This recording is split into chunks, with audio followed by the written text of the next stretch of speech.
A house with a proper roof, warm water, and even something as simple as bath magic. Rin thought that such things represented the height of comfort. 1 month ago, she had been unconscious, her small body lying beside the shattered remains of a carriage. When Rin finally awoke, confusion flooded her mind. She wondered whether everyone else had died. She tried to recall what had happened. She remembered boarding the carriage at the orphanage, being sent away to an orphan trader, and then encountering bandits along the road. The carriage had been forced off a cliff. As her thoughts spiraled, Rin denied it again and again. Something was wrong. She had been a middle-aged man. Unable to control her emotions, she repeatedly muttered denial, though even she was unsure what she was trying to reject. Fragments of another life surfaced. Yuki Renjuru, a researcher in his 30s who worked on mechas. He had been involved in an accident, died, and then was reborn in another world as a girl. That realization struck her with terrifying clarity. Rin could not accept what had happened to her. What she was experiencing matched what people often referred to as reincarnation into another world. She had died and been reborn as her current self. The memories of her previous life had returned, not replacing her present existence but coexisting alongside it. Inside her were both the consciousness of a 30-year-old man and the identity of the young girl named Ren, existing simultaneously. Cold crept into her body. In her current condition, she was shuddering uncontrollably. She understood that if she did nothing, she would die. Her body temperature was dropping below approximately 30 degrees Celsius. Her thermoregulation had failed. Her breathing and blood circulation were weakening, leading inevitably toward death. It was hypothermia.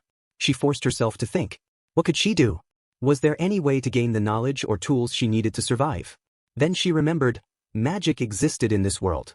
Even ordinary people could use certain forms of magic. The kind available to her was life magic, a type without an elemental attribute. Although her magical aptitude was low, there were still spells she could use. Among them were ignition and drying. She resolved to combine magic with her knowledge of physics. She gathered materials and constructed a cone-shaped structure, placing leaves over it to form a roof. Within the foliage, she could start a fire. She imagined igniting a bonfire, visualizing the spark forming even in damp conditions. If she could repeatedly dry her clothes, she could fight the hypothermia. With ignition, she could create fire even on a rainy day. Magic was extraordinary. In her previous life, she had undergone survival training. Without that knowledge, she would already be dead. Yet if she failed to properly incorporate magic into her plan, she might still die that very day. Eventually, alone in the forest, she rested beside the bonfire she had created. Exhaustion overtook her, and she fell asleep.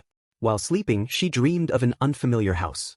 An old man stood before her and remarked that she must possess considerable ability to have survived the dark forest and reached him. As Ren tried to behave politely, the old man spoke her name, confirming it was Ren. He stared at her intently, commenting on her appearance and noting that although she was merely an orphan he had picked up, her face and figure were striking. Ren answered that he could do as he pleased. To her, that response itself felt revolting. It made no sense, there was no way it could be real. She could not accept it. When Ren awoke, she immediately left her makeshift shelter. She wondered if what she had experienced had been nothing more than a nightmare. The sky was clear, and as she began to walk slowly, her thoughts drifted. The face from her dream resembled the investor whose portraits were displayed back at the orphanage. Perhaps the strange dream was the result of her memories from her previous life and her current life becoming tangled together. Even so, recalling the old man's face left her in a foul mood. She reasoned that if she turned back, she might be protected, but if that was the price, then she had no choice but to run. She had to escape. Deep within the forest, 5 days after the accident, she awoke once again with the terrifying realization that she had nearly died, again. Ren was starving. It had been 5 days since the carriage incident. During that time, she remembered another ability aside from her life magic. Its name was Expert Eye. As the name suggested, it allowed her to discern an object's properties and status simply by looking at it.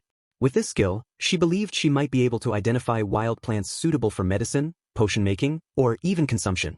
If she could do that, she might avoid starving to death, or so she thought. When Ren actually ate the grass, she nearly died. She vomited violently.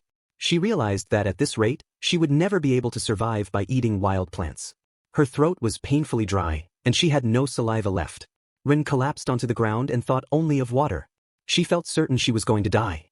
Then she noticed the sky glowing faintly. She cried out that she wanted water. Suddenly, a large amount of water splashed directly onto her face. Startled, she wondered what it was. Rain? Water? Something had appeared from nowhere. Ren swallowed desperately and shouted that she needed more. It was not enough. She begged for water. To her astonishment, another splash struck her face. She asked for more. This time, a far greater volume of water poured over her. Relief and joy overwhelmed her. Rin felt genuinely happy for the first time in days. Afterward, she calmed down and realized she had been saved. Yet confusion quickly followed. How did it work? The idea that water could simply appear out of nothing made no sense. Rin paused, thinking carefully. If water responded to her desire, then perhaps food would as well. With that thought, she began to focus. What did she want to eat? Rin concentrated, imagining food as clearly as she could. As a former researcher, Rin understood that what she was doing was completely pointless. That realization made her laugh at herself. The idea was absurd, so absurd that it was almost funny to her. Even so, she kept thinking it, repeating it in her mind, and eventually saying it aloud. Rin wanted to eat an onigiri. The moment the words left her mouth, she froze. She thought that her scientist self had truly died just now, though in truth, it had already died once before. Embarrassment crept up on her as she shook her head, her cheeks flushing. Then, to her astonishment, food suddenly appeared in her hands. Without hesitation, Rin ate it. As she chewed, another thought surfaced. What about the law of conservation of mass? She dismissed it almost immediately. She changed her way of thinking and concluded that it did not matter. This was magic. The seasoning was perfect.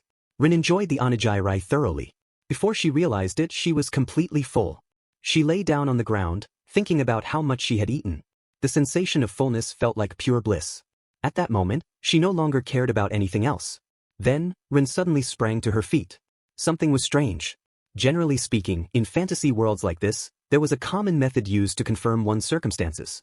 She nodded to herself, thinking that was right. Status.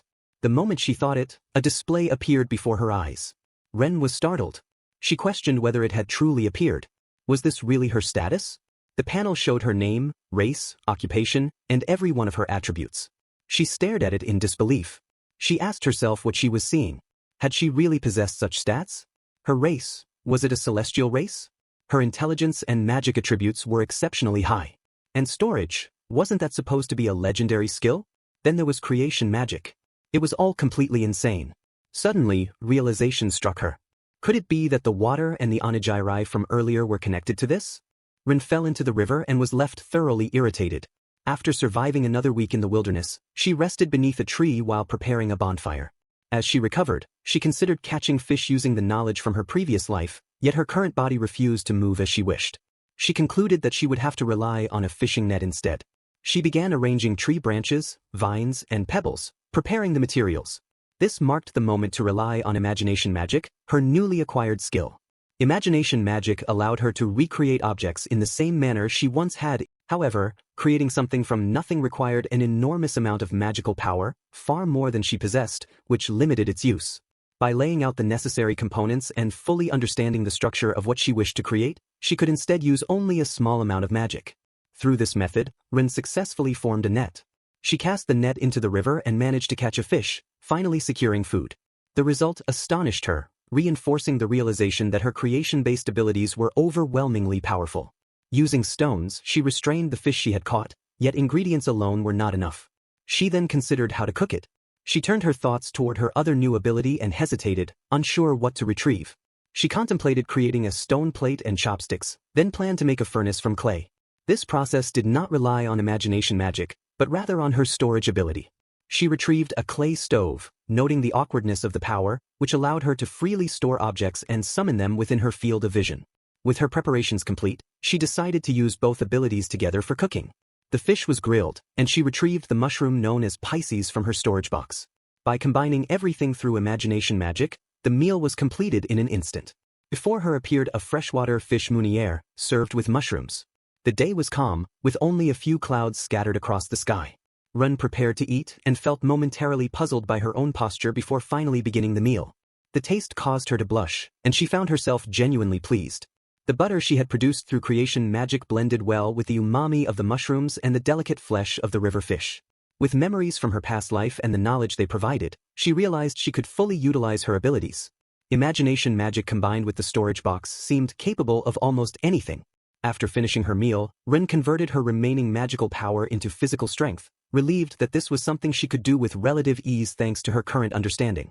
Once everything was complete, doubt crept in. With only this much ability, she questioned whether it would even be possible to leave the forest, especially in her current body. She stored everything away, then considered the idea of returning to where she came from. She wondered if she should go back home. However, she recognized that returning with such abilities would likely draw unwanted attention, leaving her surrounded by depraved individuals until her death. She refused to become someone's plaything. She did not want to return to the orphanage, nor did she want to die as others had. Instead, she resolved to run away and live on her own. With her abilities and the memories of her previous life, she believed she could master them and survive independently. Rin spent 3 full months building her house, and by the time it was finished, her MP had completely recovered.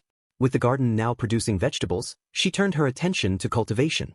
Using seed creation magic, which consumed only 1 MP per seed, she created radish, tomatoes, arugula, and peas.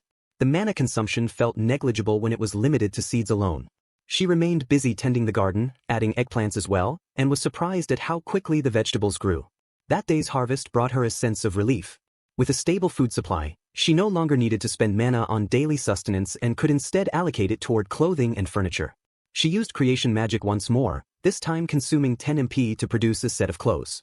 After quickly putting them on, she admired how nice they looked. She then prepared a meal, laying out several dishes: fried mushrooms with vegetables, a tomato and arugula salad, and a soup made with rock salt and vegetables. As she ate, she reflected on how unimaginable such a life would have seemed before, a self-sufficient, almost foolishly earnest Loha-style existence. With a kitchen garden of her own, she could truly live independently. Yet while eating, another thought surfaced. She wanted meat. Not just any meat, but rich, sauce-covered meat, steak, shabu-shabu, hamburgers. Memories of her previous life returned, reminding her that what had sustained her through relentless labor back then was not vegetables, but meat. That desire remained unshaken. After finishing her meal, she resolved to hunt. However, the only weapon she could create with her magic was a knife, and her frail body made close-range hunting impractical. This led her to consider long-range attacks. She immediately created a bow and attempted to draw it, gripping the string with all her strength. The effort left her completely drained. She collapsed to the ground, realizing that her body simply could not handle a bow. She then considered a large crossbow, but hesitated when she thought about the MP cost required to create one. This made her question whether her current level and mana capacity were sufficient. Firearms crossed her mind as well, but if a crossbow was already beyond her limits, guns would be impossible. Even though she could understand their structure through her abilities, creating them was out of the question. She explored other options in her mind: explosives, slings, air guns, wondering what kind of medium she could use. Eventually, she changed her approach entirely and focused on kinetic energy itself. If she could accelerate stone balls to extreme speeds, she might be able to launch them through something like a barrel made of compressed air. When she tested the idea and struck her target, the result exceeded her expectations. The wooden target was completely obliterated. Still, she recognized the need to restrain the power. She recalled that the average muzzle velocity of a handgun was around 400 meters per second, with rifles reaching roughly twice that speed, and understood that exceeding such limits indiscriminately would be dangerous. Rin estimated that the projectile should be about the same size as those commonly found in games, then decided to practice casting it at different speeds. She experimented repeatedly, testing air, bullets, and air bullets, refining the technique through trial and error. Eventually, she managed to strike the bull's eye using an arrow-like shot, delivering a lethal blow that shattered the wooden target.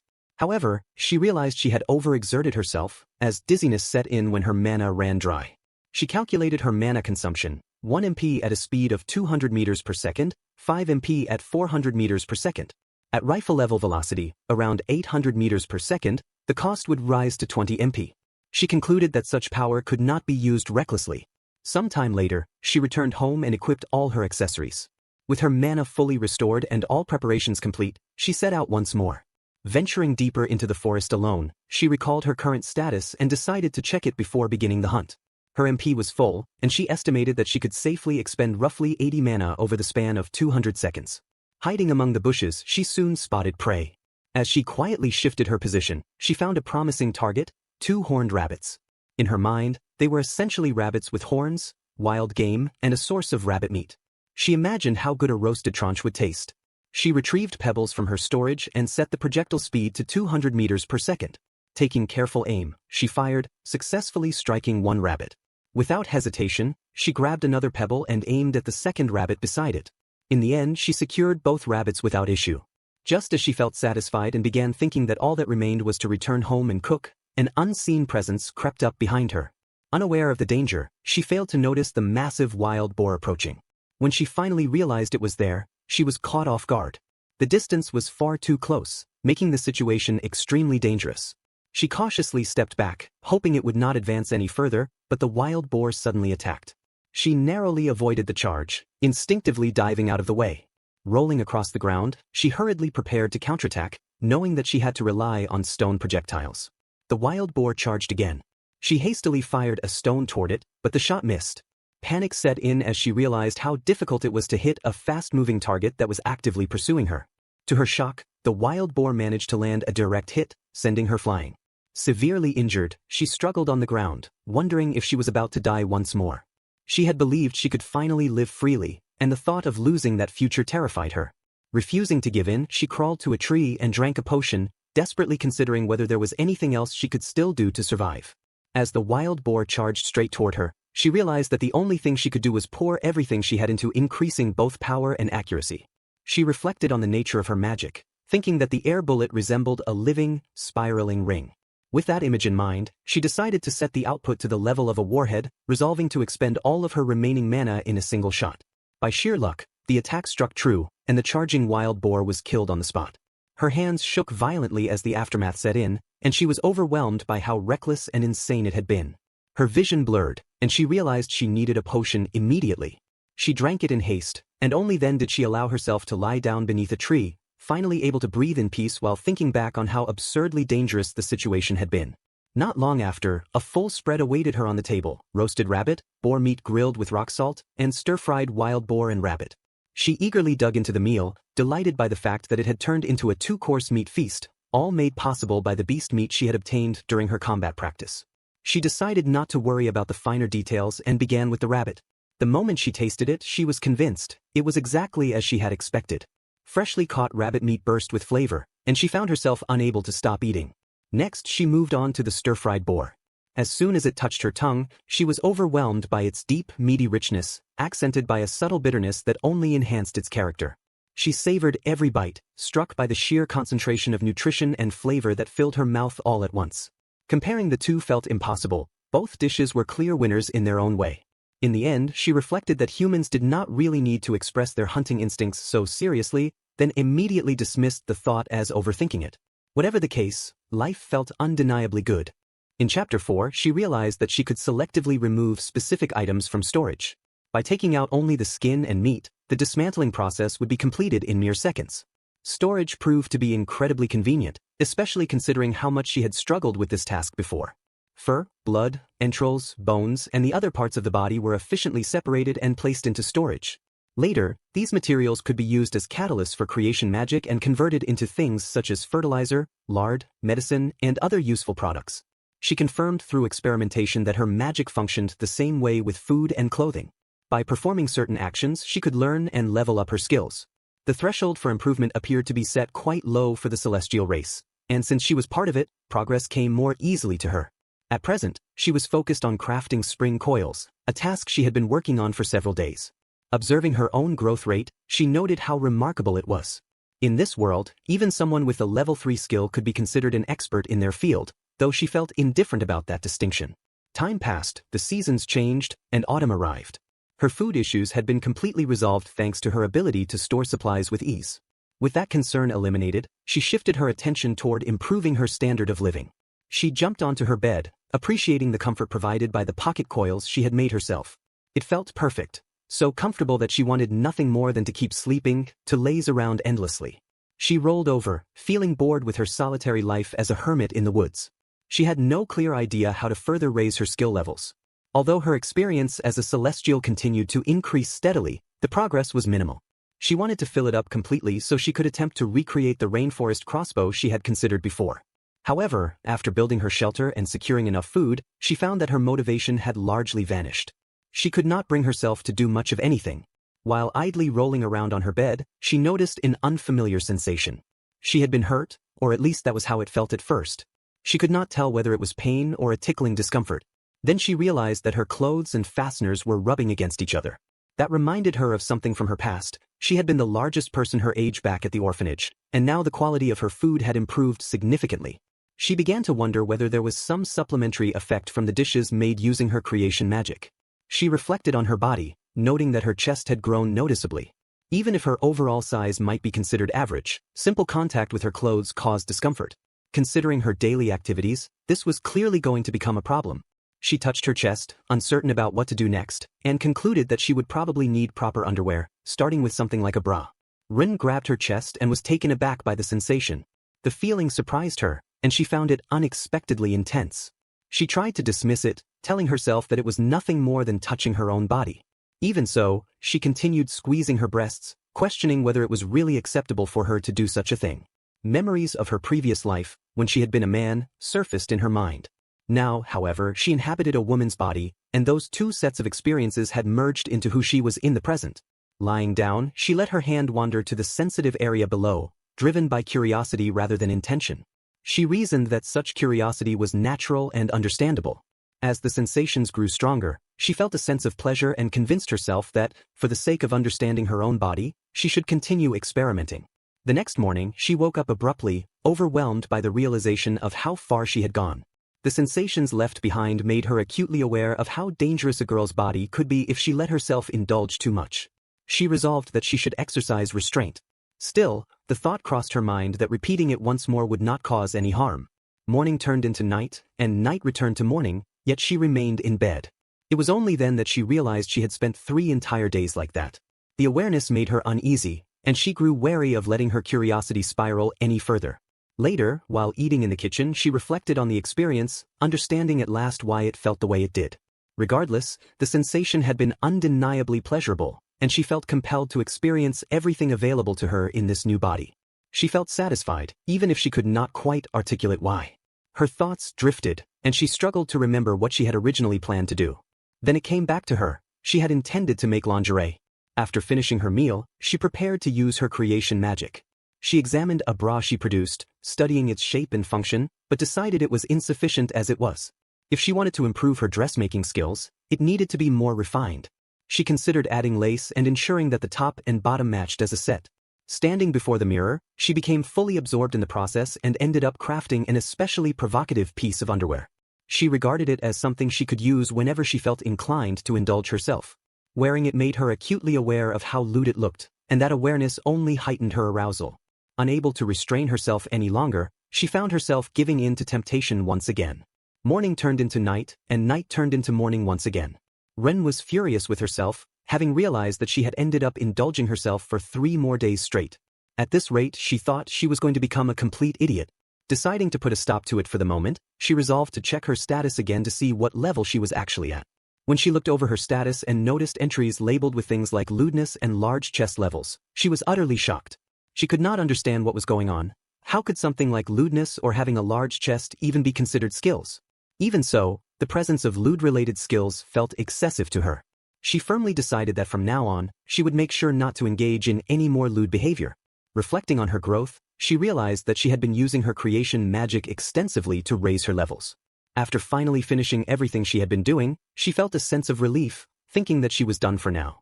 Before her lay the results of her work, masterpieces that combined her engineering knowledge with magic. The first was a stress relief device that used wind magic, designed so that a rubber duck's bill would vibrate at high speed whenever air was drawn in, functioning as a message or relaxation tool. The second was a lightweight massage device that rotated using water currents, generating vibrations to ease stiffness in the shoulders. Finally, there was a device featuring a protruding rod that relied on fire-based steam magic, driving it in a back-and-forth piston motion.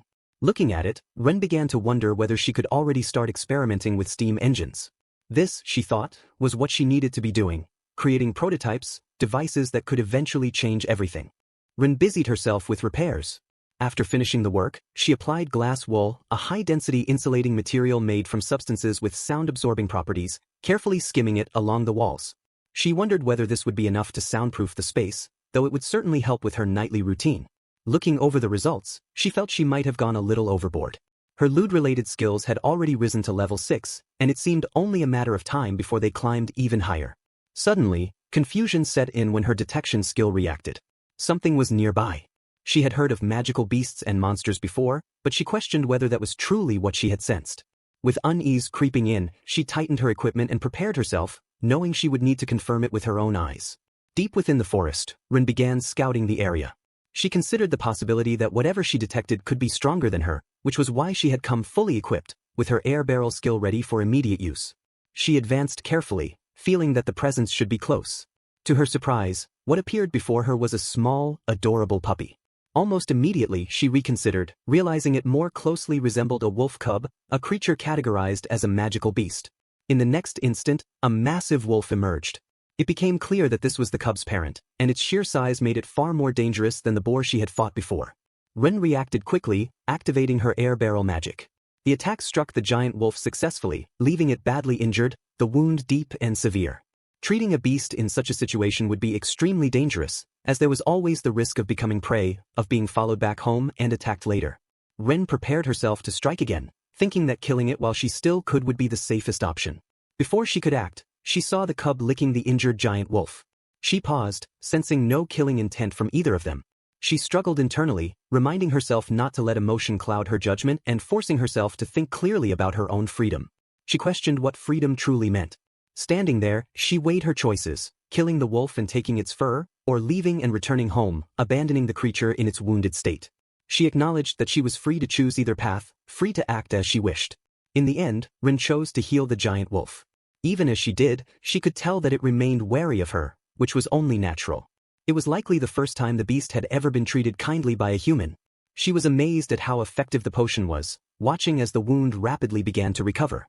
Ren froze when her eyes met those of the giant wolf.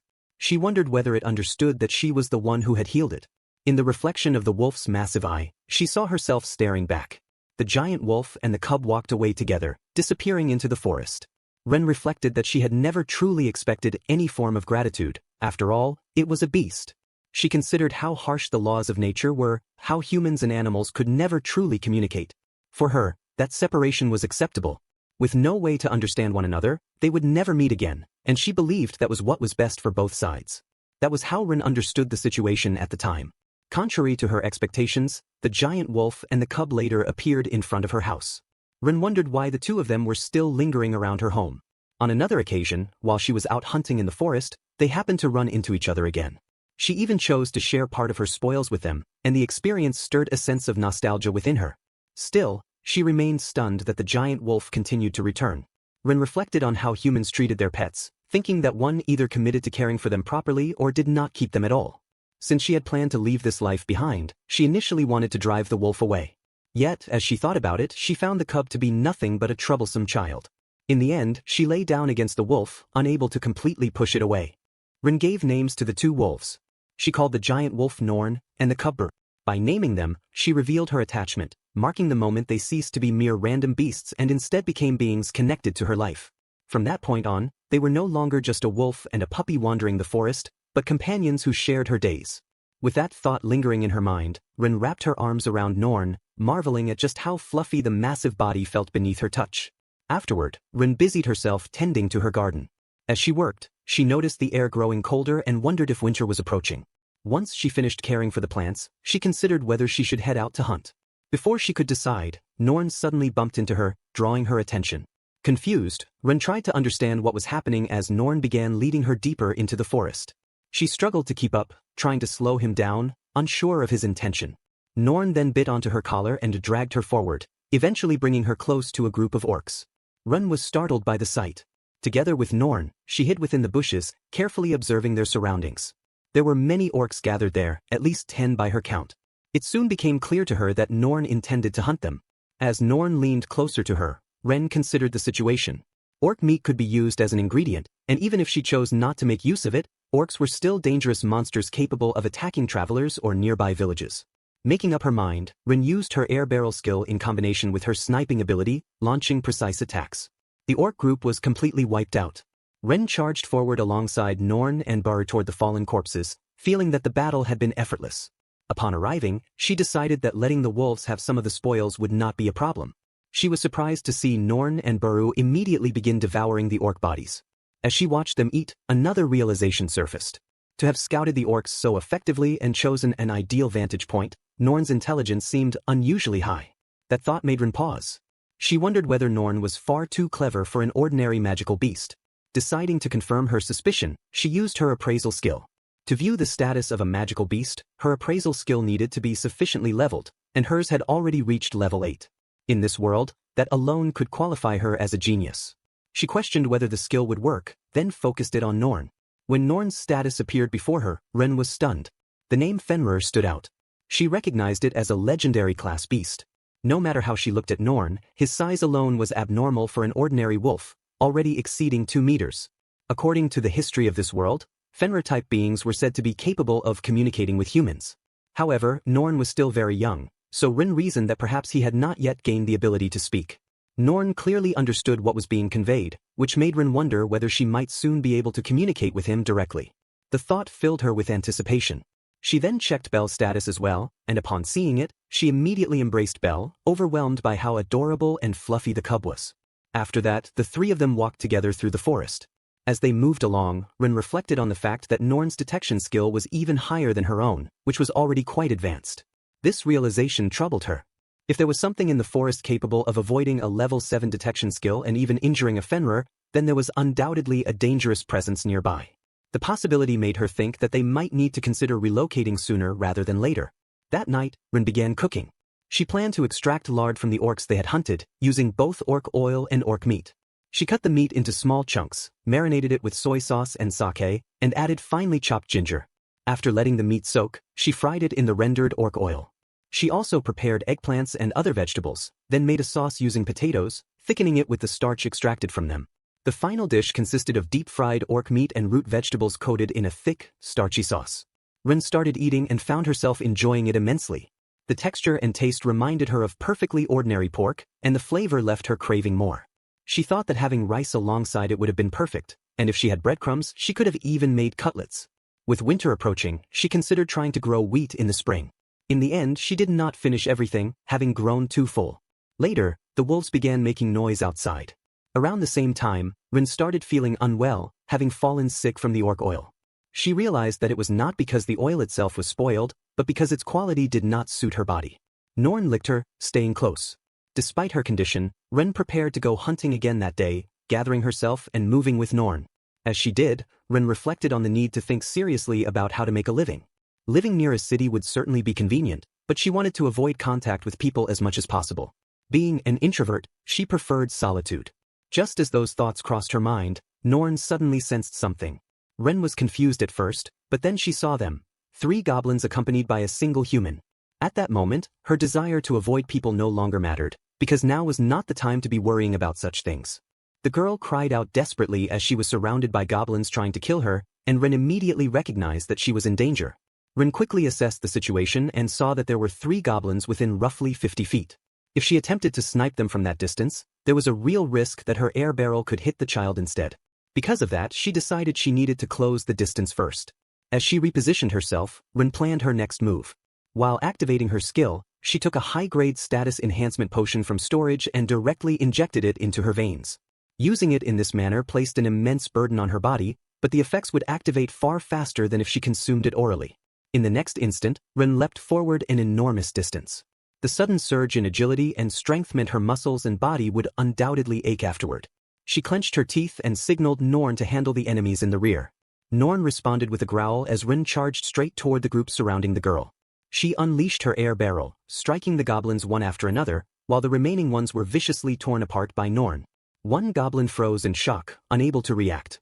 Rin gritted her teeth when she saw that only one enemy remained. She decided to finish it with a body-enhanced aerial free kick, driving her foot powerfully into its neck and ending it decisively. Ren reflected that her physical abilities were usually nothing special, yet just moments ago she must have looked like a heroic figure. She acknowledged how incredible the potion was. The girl continued crying when she saw Ren. Standing with her back toward the girl, Ren lingered in the afterglow of her actions. Realizing that she could not bring herself to say anything after striking such a heroic pose, she pulled up her hood instead, aware that others might be searching for her. She did not want the girl to see her face. Ren then reached out toward the girl, checking whether she was all right and whether she had been injured. Instead of calming down, the girl cried even harder, her fear intensifying. Ren was confused by this reaction, as it was not what she had expected. Nearby, Norn had already begun devouring the goblin corpses. Ren panicked immediately and tried to get Norn to stop, then turned her attention back to the girl, checking on her again. Since the girl remained terrified, Ren insisted that Norn stop eating the goblins altogether. Several hours later, the girl woke up from her sleep and found herself inside a room. Rin came to see her and checked on her condition, wanting to make sure she was feeling all right. She carefully confirmed once more that the girl had not suffered any injuries. Rin asked the girl to allow her to check for any injuries, just to be safe. The girl became flustered and, with innocent confusion, asked where she was.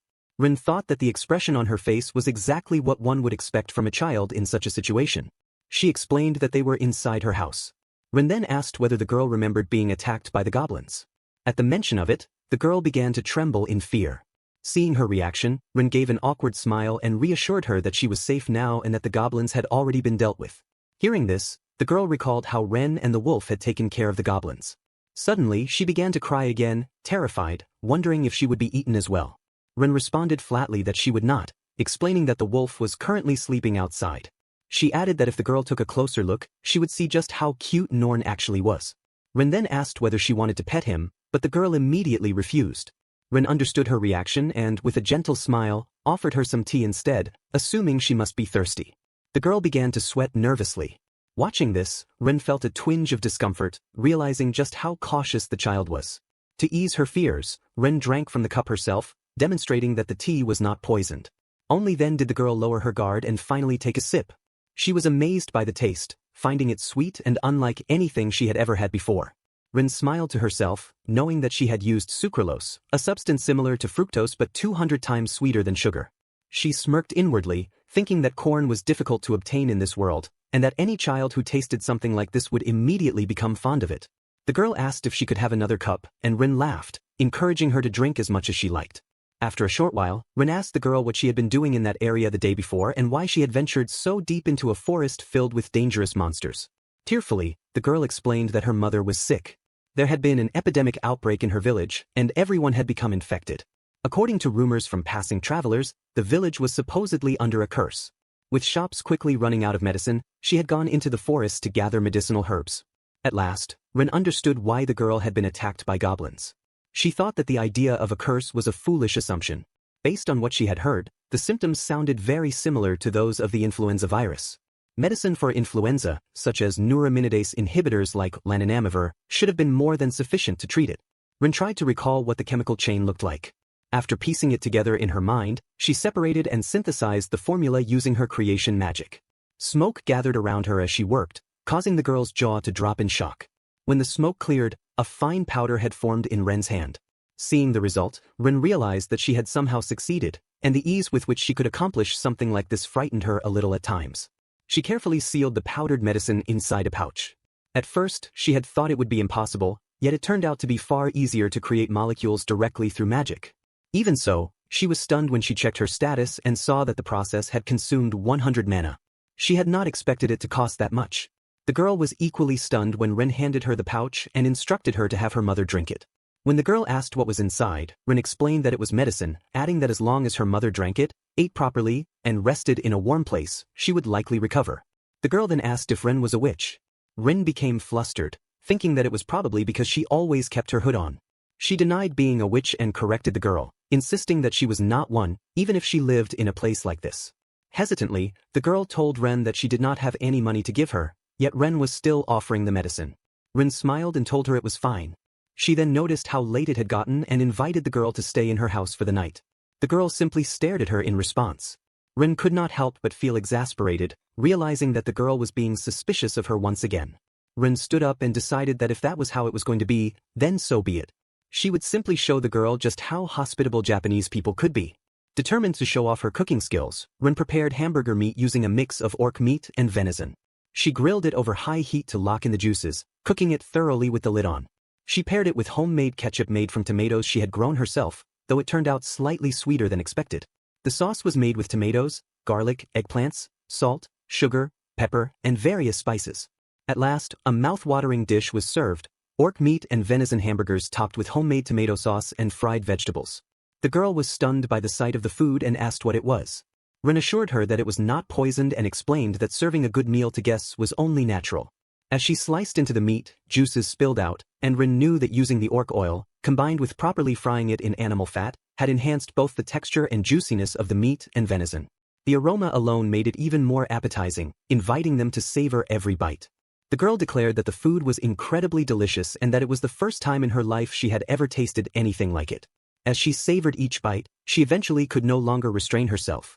Rin felt relieved and happy that the girl enjoyed the meal and encouraged her not to hold back, believing that as a host, it was her responsibility to treat her guest well. Rin herself could no longer wait and joined the girl in eating. A few minutes later, the girl was already full and slumped comfortably on the sofa. Rin cheerfully informed her that she had prepared the bath. The girl grew excited and followed Rin, thoroughly enjoying her time soaking in the bathtub. After they finished bathing, Rin guided her to a room. The girl happily jumped onto the bed and marveled at how large it was. Watching the girl's reactions to everything was entertaining for Rin. She briefly thought that her own bed was even bigger, though she could not let the girl sleep there. Before long, the girl had fallen asleep and the night passed peacefully in Ren's home. The next morning, as the girl prepared to leave, Ren gave her additional potions to take back with her. The girl was overjoyed by the farewell gifts, and Ren, knowing that the girl's mother was still in poor condition, reminded her to make sure her mother drank the potions. At the gate, the girl expressed her gratitude for everything Ren had done. After seeing her off, Ren removed her hood and reflected that she had ended up acting like a good person for an unexpected guest. From her previous life to the present, Ren had never been good at interacting with others. Still, she thought that behaving kindly was not such a bad thing, especially if it meant being thanked once a year or so. She casually referred to it as her feeding strategy. What Ren did not realize was that the events of that day would have a lasting impact on her life, though at the time, she had no way of knowing it. In the middle of the forest, Ren reflected on the fact that winter had already arrived, and that mushrooms and nuts were no longer to be found. She considered going hunting again and checked with Norn, who responded with an affirmative sound. Ren recalled what the girl from a few days earlier had mentioned, that the village was relatively close to this area. Even so, as a shut-in, Ren disliked the idea of living too near other people. With the number of skills she possessed, she could easily attract trouble, especially if strange visitors began to appear. That concern soon proved justified. In front of her house, a man suddenly asked whether she was the witch. Ren was caught off guard and remained silent. The man remarked that she was not as tall as he had imagined. Internally, Ren noted that a strange visitor had finally shown up. The man continued, asking whether she was the one living there. Ren remained confused as he pressed on with a barrage of questions, asking if she lived alone, complimenting her house, and then questioning how she had managed to build it in the first place. As the questioning continued, Ren grew increasingly irritated. She calmly excused herself and pointed out that he had been asking an excessive number of questions. She then countered by wondering whether she was truly obligated to answer any of them. She explained how annoying it was to be suddenly bombarded with questions by people who had not even introduced themselves, and how they had gone so far as to call her a witch on their own accord. The man began to stutter and explained that the girl, his sister, had told him that the person who gave her the medicine was a witch. He clarified that he was referring to the girl from a few days earlier. Ren immediately corrected the little girl, reiterating that she was not a witch. The girl responded by calling her a witch-like older sister instead. Ren turned her back on them and headed toward her door, explaining that she was busy preparing for winter and wishing them goodbye. Before she could enter, another unexpected visitor appeared. This time, a woman grabbed Ren and begged her to listen to them. The woman apologized for her younger brother's behavior on his behalf and scolded him for forgetting the reason they had come to Ren's home in the first place. The man apologized awkwardly and explained that they had come to express their gratitude. Thanks to the medicine Ren had given, their mother had recovered from her illness. He thanked Ren once more. Ren quietly remarked that she was glad to hear it. She had been worried that their mother's illness might have been something different from what she had assumed, but it turned out to be influenza after all. She sighed in relief and expressed her happiness that their mother had recovered. However, she flinched when one of them hesitantly asked whether she could provide more of the medicine she had created. The man explained that there were still several people in the village who were very sick, and he asked Ren to help save them as well. Hearing the sudden request, Ren's expression darkened as she realized she had known from the start that this would turn into something troublesome. The woman hurriedly apologized for bringing it up so abruptly. She introduced herself as Kali, Neil's older sister, and explained that the people of the village wanted medicine, with the two of them acting as representatives. Kali then asked again whether Ren could make more medicine for them.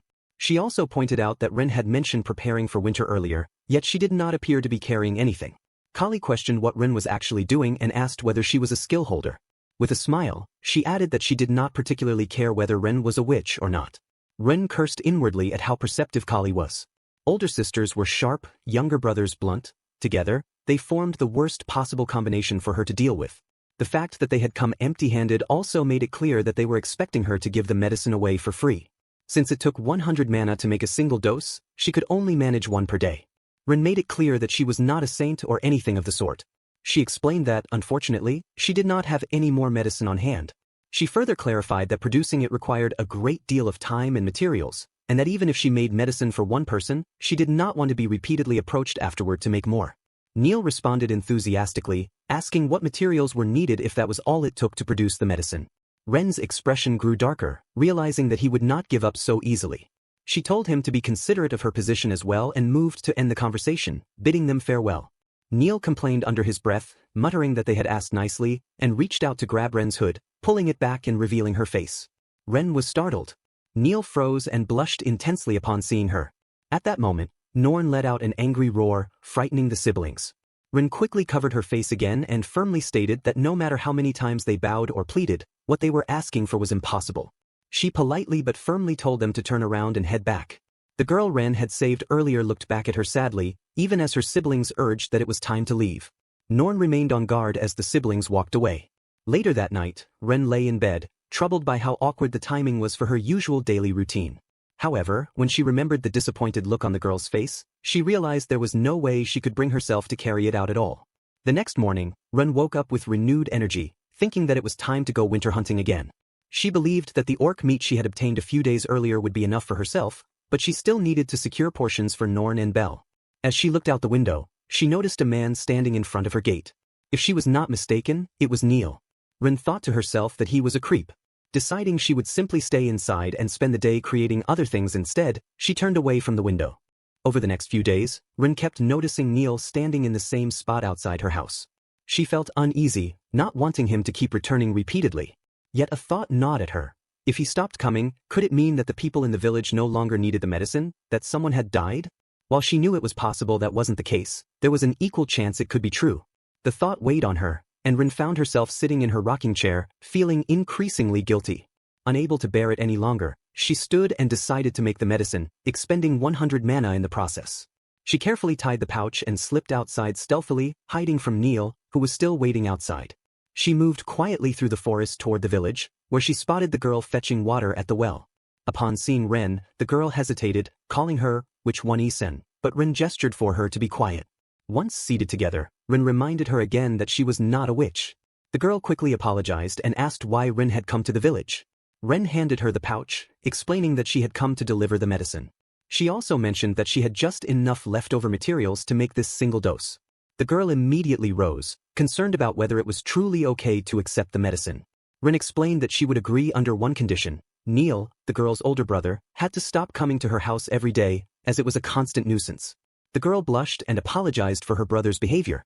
Satisfied, Ren told her she would be on her way. The girl thanked her happily. Just as Ren was leaving, she remembered something important. She turned back and told the girl seriously that she would not be gathering any more materials and that this would be the final dose. Even if the girl begged, Ren absolutely would not make more. She instructed the girl to make sure the medicine reached those who truly needed it, warning that failing to do so would bring regret. The girl stuttered but promised she understood. Returning home, Ren moved through the forest with light, leaping steps, humming happily. She felt relieved, having properly delivered her warning and fulfilled her duty, finally allowing herself to lay her guilt to rest. That night, she took extra care to make herself look cute, remembering that it had been about a week since she last completed her daily routine. The next morning, Ren was suddenly awakened by a barrage of loud knocks on her door. Irritated, she muttered about the noise and got up, paying no mind to her sleeping attire. She had been up all night carrying out her daily routine, so in many ways, she had been sleeping soundly and deeply before being disturbed. Outside her door, Neil froze in surprise as the door began to open. Ren, still groggy and half asleep, complained irritably that she had no interest in subscribing to newspapers, watching television, or listening to any religious solicitations. She was still in her skimpy sleepwear as she finished speaking, and the sight of Neil standing there left her completely dumbfounded. Neil's face turned red at seeing her, while Ren, realizing the situation, screamed and slammed the door shut immediately. Embarrassed beyond belief, Ren felt mortified that he had seen her like that, yet she knew she probably needed to get changed anyway. With a flick of her hand, she summoned her hooded outfit from storage and dressed herself. When she opened the door again, now properly covered, Neil was still blushing deeply. Flushed with embarrassment herself, Ren greeted him with a calm, "Good morning," which Neil awkwardly returned. Without lingering, Ren bid him goodbye and shut the door, trying to end the interaction quickly. Neil called out for her to wait, explaining that he only wanted to express his gratitude. He mentioned that his younger sister had told him that Ren would not make any more of the medicine, and he thanked her for taking the time and effort to deliver such a valuable item. Having heard him, Ren acknowledged his thanks but insisted that he leave already. Neil persisted, saying that he still felt it wasn't enough to repay her, and presented her with a basket of vegetables.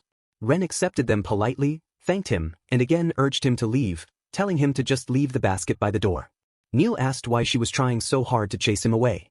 Ren glared at him and explained that he was trying to enter her home uninvited, and reminded him that she was simply a woman living alone in the middle of nowhere, seeking a quiet life. Unable to argue, Neil remained silent. Ren told him that if he understood, he should head home immediately and never return. She did not forget to thank him for the vegetables before slamming the door shut. Watching from her window, she saw that he had finally left. Ren honestly wondered why Neil was so determined to bother her. She couldn't quite understand his persistence. Shivering from the cold, she noted that winter was rapidly approaching. With a flick of her hand, she summoned her storage and returned to the comfort of her peaceful home. Snapping into her skimpy sleepwear, Ren decided it was time to head back to bed and get some rest. Meanwhile, elsewhere, two men were discussing the exceptional quality of the potions. One suggested that the Lord should be notified about them, while the other disagreed, proposing that trading the potion could yield a massive profit. Both wondered who could have created such a remarkable concoction. In the month of December, Ren had not yet been bothered by any troublesome visitors. As snow began to fall, she stayed inside her home, spending her time practicing steelmaking and potion crafting. However, a difficult day for her was approaching, and Ren found herself in a dilemma. Not wanting to deal with anything at all, she hastily made some painkillers, took them, and went straight to bed. When she woke up, the world outside was completely covered in snow. She saw Norn happily running around the yard, clearly enjoying the change. By January, even in this world, people observed the new year. Ren remembered that even orphanages would usually prepare better food to celebrate the occasion. That brought back memories of the friends she had once had at the orphanage. She wondered whether it would be better to avoid making contact with them altogether, in order to keep the secret that she was still alive. The snowfall was heavy, and her house ended up buried under it. Instead of using a snow shovel, Ren cleared the snow away with her storage ability. She noticed that Belle was doing well too, energetically running around the yard. In February, which was considered Ren's birthday, not her real one, but the date given to her by the orphanage, she baked a cake and ate it. Norn and Belle celebrated with her, and the experience made her genuinely happy. Because of the persistent snow, Ren spent most of her time inside her room, and her daily routine continued smoothly. However, when she checked her status, she became extremely frustrated upon seeing that her lewdness level had increased yet again. Around March, the snow finally stopped, allowing Ren to go outside. She tried practicing her swordsmanship, but it did not go well. She thought that she might be able to deceive her body by using potions to gain better control over it, but she had a bad feeling that something would go wrong if she tried. To her shock, Norn's and Belle's statuses were steadily increasing. When she watched them running around the yard, she realized that they were not simply playing but were actually honing their hunting skills. Ren believed that her peaceful everyday life would continue on like this, until a stone suddenly shattered her window. At last, an unwanted guest appeared. A crooked-looking man directly confronted her, asking whether she was the witch. He then questioned whether she was the one who had made the medicine that Parker obtained. Ren was bewildered as the man went on to explain that 3 siblings had come to her house before, and that the leftover potions she had given them were sold for a good price. He demanded that she give him some as well. Ren stayed on guard and questioned why she should comply. The man insisted that since she was a witch, she should hand the medicine over for free. He repeated his demand. As the tension between them escalated, Ren called Norn and pointed toward the man. Norn growled, and the man realized he was about to be attacked. Panicking, he screamed and ran away from Ren's house. Ren was furious, wondering why the village had to be like this. Since she had scared him off so thoroughly, she believed he would not return. However, the very next day, her house was surrounded by villagers who demanded that she hand over her potions. Ren's frustration deepened when she saw that the number of people had only increased. She had seen this kind of scene before. It was a witch hunt. She called for Norn, and the wolf went down to where the villagers were gathered and attacked them. Norn soon returned to Ren, carrying a man by the collar. The man hastily explained that he came from the neighboring village. He told Ren that his lord wanted her to come with him and his men, and that merchants were already searching for routes leading to this place. He then added that he would also like to receive some potions for free. Ren angrily refused, making it clear that she would not give out any. Later that day, Ren fell into deep contemplation, fully aware that the situation had become a serious problem. She decided that it was finally time to leave. When Norn approached her, Ren told the wolf that she was thinking of departing. She asked whether Norn wanted to stay behind in the forest or come with her. Norn moved closer to Ren, making its answer obvious. Ren smiled happily, understanding the wolf's decision, and asked once more if it truly wanted to come with her. Norn nodded in response. Ren felt that she could somehow understand what Norn was trying to convey, possibly because her life magic level had increased.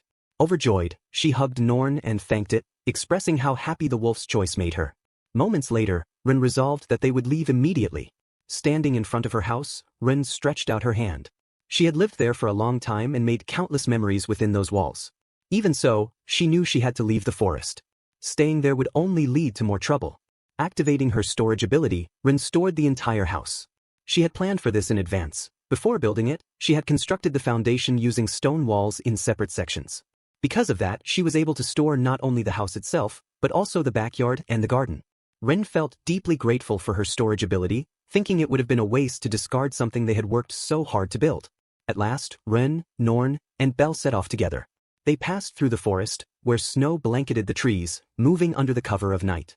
Their destination lay to the east, toward a town called Harula. Coco's village was to the southeast, while to the south lay the town of Nizan, a place frequently visited by merchants. Rin recalled that only 3 people had clearly seen her face so far: the young girl Coco, her older sister Kali, and their older brother Neil. Considering that it was only 3 individuals, and that Harula was a fairly large town, Rin reasoned that no one there should be able to recognize her even if she went. After all, they were the ones she had given the medicine to. Although Rin disliked Neil, she understood that he had acted out of a desire to save someone who was sick. She did not believe that Neil was the type of person who would pursue someone out of selfish intent. Meanwhile, a man hurried toward the place where Ren's house had once stood. Nearby, a group of soldiers discussed the scene, noting that only tracks remained and speculating that it truly might have been the work of a witch. When Neil arrived, he was out of breath and stared in shock at the empty lot before him. The house was gone, with only the stairs left behind. Neil was overcome with regret and blamed himself, believing it was all his fault. He thought that because he had sold the potions made by the forest witch, she had ultimately been driven away. Clenching his fists, Neil resolved to take responsibility for what had happened. Meanwhile, Rin felt the cold seeping into her body, and Belle was clearly exhausted. Rin noticed Belle's condition and decided that they needed to stop and rest for a while. As they rested, Rin reflected that although she possessed a potion for recovering from fatigue, beasts had their own natural pace. She let them rest as much as they needed. With a compass in hand, Rin contemplated her direction as sunlight began to spill through the forest ahead. After a few minutes, her eyes lit up in awe when she caught sight of a village spread out before her. She also noticed a highway nearby and immediately tempered her excitement, reminding herself that she was like an old man who should not get overly thrilled. Once she emerged from the forest, she would be able to follow the highway as morning arrived. Ren was filled with excitement at the feeling of something new, completely unaware of the horse-drawn carriage approaching from behind. Her moment of anticipation was abruptly cut short when the carriage struck her from the rear. Ren wrote that her future and her destiny depended entirely on herself. This was the story explaining why she had become the way she was. February. The story rewound to before she left the forest. Ren believed she had gathered enough supplies to survive the winter. All that remained was deciding how she would spend her time. Back when she had still been a researcher, she had always been pressured by time, constantly chased by deadlines. Now, as she reflected on her current life, she felt that the life of a hermit was, in her own way of thinking, extremely boring. Her daily routine skills were no longer leveling up very much.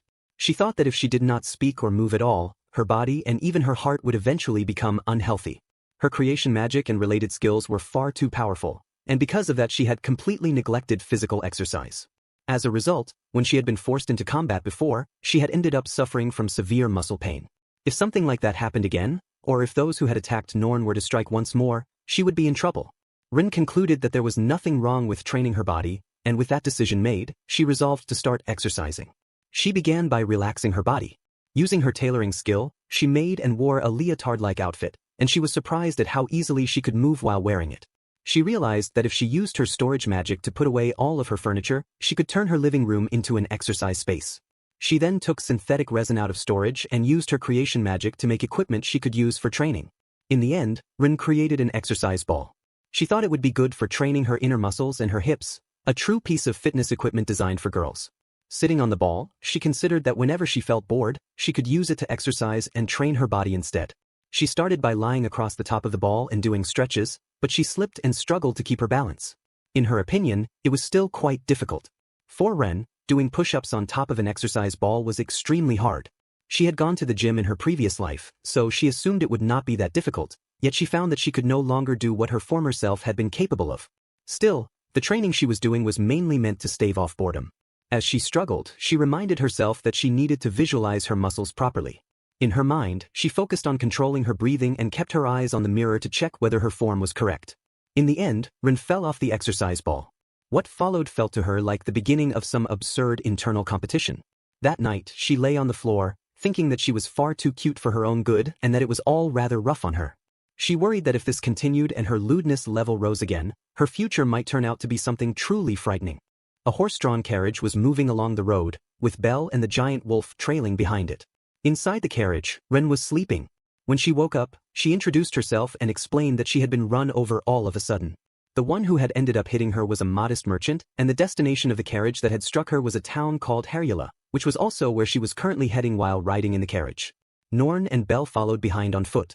The merchant remarked that Ren was quite an impressive tamer for her age. Ren brushed it off, thinking to herself that the two animals he was referring to were actually her friends. She observed the merchant closely and thought that he must be the well-known trader named Nikoru. He still looked young, and Ren estimated that he was probably in his 30s. The shop assistant traveling with him was called Lloyd and appeared to be slightly older than Ren. There was also a little girl who was clearly enjoying Ren's company. The girl was Nikoru's daughter, Elsa, and she quickly grew attached to Ren. There were also two other people traveling with them, hired as guards for the carriage.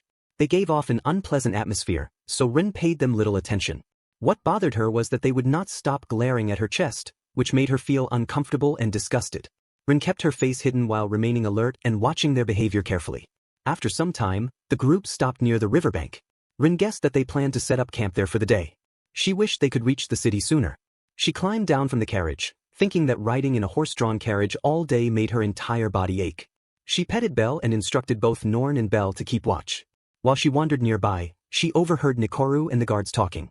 Ren frowned as she listened. Nikoru seemed to be saying that it was easy for the guards to speak the way they did, but that everything should be handled according to their contract. The guards cut him off, claiming that it was thanks to them that he was even still alive. In Ren's mind, she questioned what they were talking about.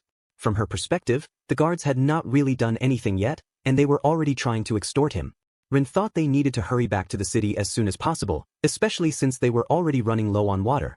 She also realized that she had been dozing off a lot recently because she had been busy the previous night, which explained why she had gotten run over in the first place.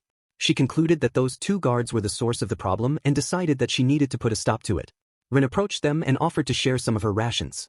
She smiled and explained that they had been kind enough to let her hitch a ride in their carriage, and that she did not eat very much anyway. Nikoru reacted with surprise and said it was unnecessary, but one of the guards immediately showed interest and eagerly accepted. Ren quickly took rabbit meat out of her storage and suggested it as food. Someone reacted in surprise, mentioning an item box. Ren realized her slip. An item box was a skill that allowed items to be inserted into and taken out of a separate space. It was different from her own storage ability, as it had limits on capacity and time continued to pass inside it. Even so, it was a very convenient skill commonly used by merchants and adventurers. Nikoru and the others were left speechless. Ren felt relieved that they had mistaken her ability for an item box. If they were to discover that she possessed the far rarer skill known as storage, she would be in serious trouble. She then realized that Elsa was nowhere to be seen and asked where she was. Nikoru immediately noticed as well, and they all began searching for her together. Ren spotted one of the guards sitting idly and overheard him complaining about being hungry. She inwardly questioned why he was not moving around to help keep watch. Not long after, Ren found Elsa. Hearing her call out, Ren hurried over and scolded her for wandering off alone, explaining that it was dangerous. Elsa reassured her by indicating that she had been with Belle. She pointed toward the dog-like companion. Nikoru then reprimanded Elsa, reminding her that there were monsters in the area and that she should not act so recklessly.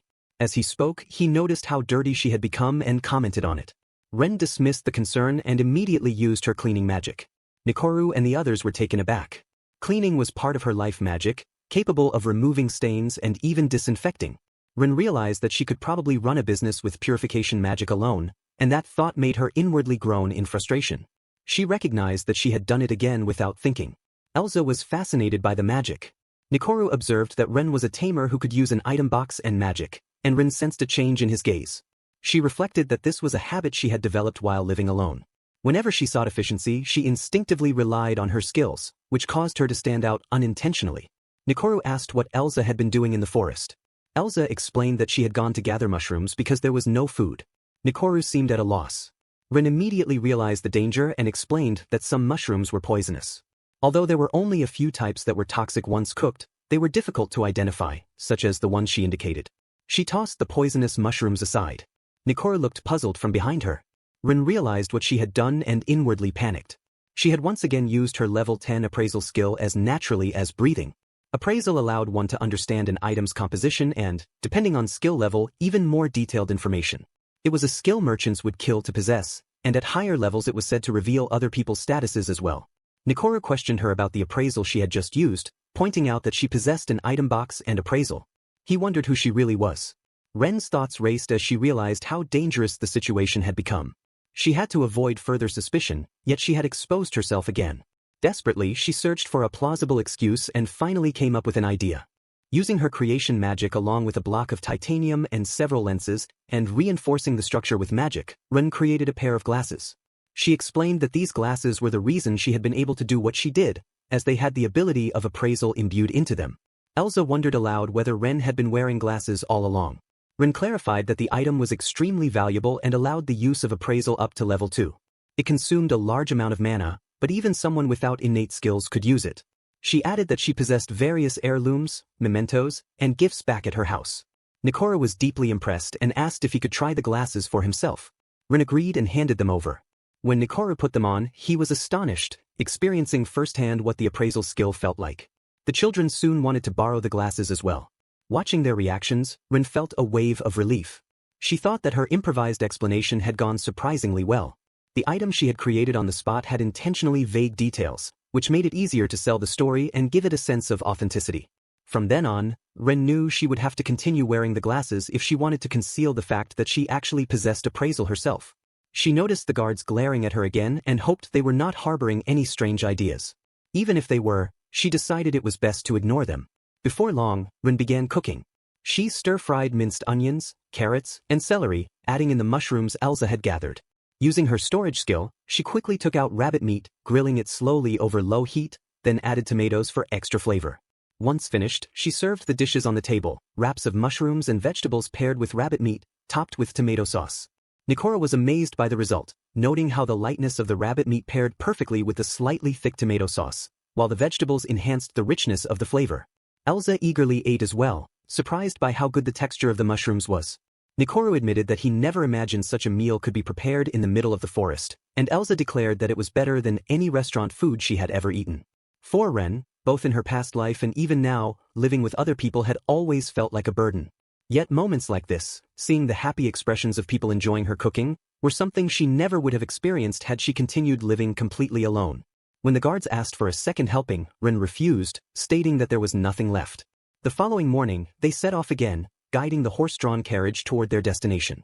Ren learned that once they passed Kazufuki Peak, they would reach Herula in 1 or 2 days. Ren wondered whether it was really alright for her to be traveling this far out. She felt that the breeze was pleasant, yet at the same time she knew that she already stood out far too much. She needed to calm herself and properly prepare for whatever lay ahead. Suddenly, the carriage passed over a deep pit, and the violent shaking caused her hood to slip off. The people inside the carriage were startled, their eyes drawn to her appearance. Elsa reacted with open admiration, repeatedly calling out to her. Ren hurriedly pulled the hood of her cloak back over her head. Elsa kept insisting that Ren was extremely cute and beautiful, saying it was a waste for her to keep hiding herself like that.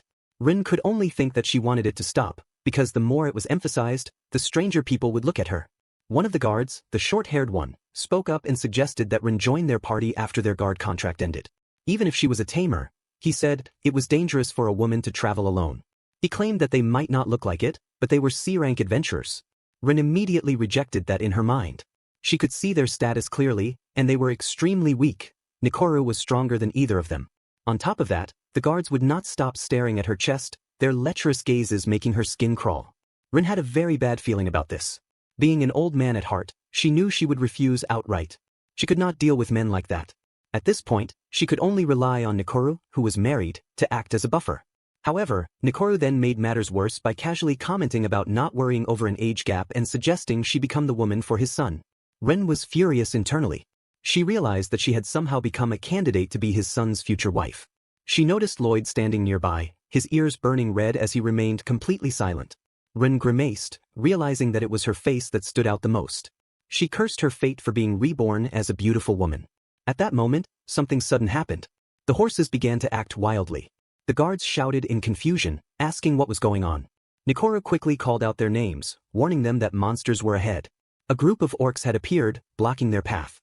Kinburo identified them as a herd of orcs, counting 6 in total, while the other guard, Gigi, pointed out that they were armed, making the situation extremely dangerous. Nikoro urged the guards to deal with them, reminding them that guarding the caravan was their job. Ren watched closely, thinking that this was finally going to be a real adventurer's battle. The status she had seen earlier was only an estimate of their raw power. Now she would see how their actual combat experience came into play against the orcs. Instead, to everyone's shock, the guards immediately panicked. They shouted that it was impossible and that they were getting out of there. Nikoro protested, demanding to know what they were saying and telling them to stop fooling around. In the next instant, Gigi drew his sword and struck Nikoro down, declaring that he was not going to throw his life away like this. Nikoro was badly injured, and Elsa cried out in distress.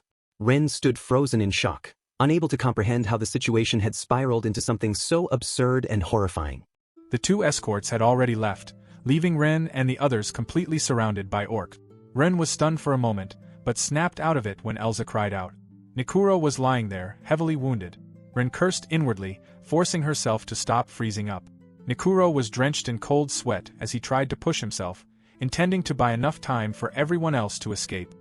He wanted Ren to take Elsa and flee, and he even called Lloyd to go with her.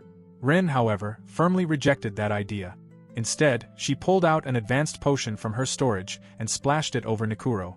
In an instant, his wounds closed and healed. She apologized internally, but made it clear she would not abandon him. Her eyes quickly swept across the battlefield. There were 6 orcs. Norn and Bell were already provoking them, drawing their attention away. Ren focused and prepared herself. Thick air gathered around her hands as she selected hollow point processed stone and gravel from her storage. Her eyes narrowed as she resolved to stop holding back. She activated her ability. Air compressed violently, forming a spinning barrel of wind. Elsa cried out, startled. Ren warned her to stay where she was, knowing she might miss otherwise. She fired. In an instant, the air barrel launched forward. It struck an orc with overwhelming force, splitting its body in 2. One was down. Another round was loaded immediately. She fired again. Another orc fell. She repeated the same process without hesitation. Suddenly, Elsa screamed from beside her. Ren echoed the word in confusion, and when she turned her head, she realized what Elsa meant. An orc was right next to her. She hadn't noticed it approaching. Its spear was already within striking distance. Her eyes widened as the danger fully registered. At that moment, Norn arrived. She clamped her jaws around the orc's neck and tore it apart. Blood sprayed into the air as flesh was ripped away. Norn did not stop until the monster completely ceased moving, her eyes sharp and piercing as she stared at the corpse. Ren felt a wave of relief. She thought that Norn had gone completely feral for a moment. When Norn turned toward her, Ren immediately apologized. Norn responded with an angry bark. Ren's gaze drifted back to the fallen orc, and she noticed something strange. She wondered if it was a different application of water magic, and if Norn had done it herself. It seemed that Norn was intentionally holding some of the orcs back so the others could deal with the remaining ones first. Ren inwardly praised how clever that was. At the same time, Bell's eyes locked onto the enemies. With incredible speed, Bell struck several monsters almost simultaneously. Ren watched in amazement. Bell was capable of far more than she had realized. While Ren had been shut indoors all winter, Bell had clearly been outside, developing and honing her abilities. Ren turned again, only to be stunned by what she saw next. Norn tore an orc's head off almost instantly. The movement was so fast it was nearly impossible to follow. In the blink of an eye, all 6 orcs were gone. It was over. Norn had saved her back there. If not for her, Ren realized, it would have been her own head rolling on the ground. She had been running and escaping for so long. She had been carrying nothing but frustration and anger over how she had been treated and how she had been forced to live. Those feelings had consumed her thoughts, and she had even blamed herself for them.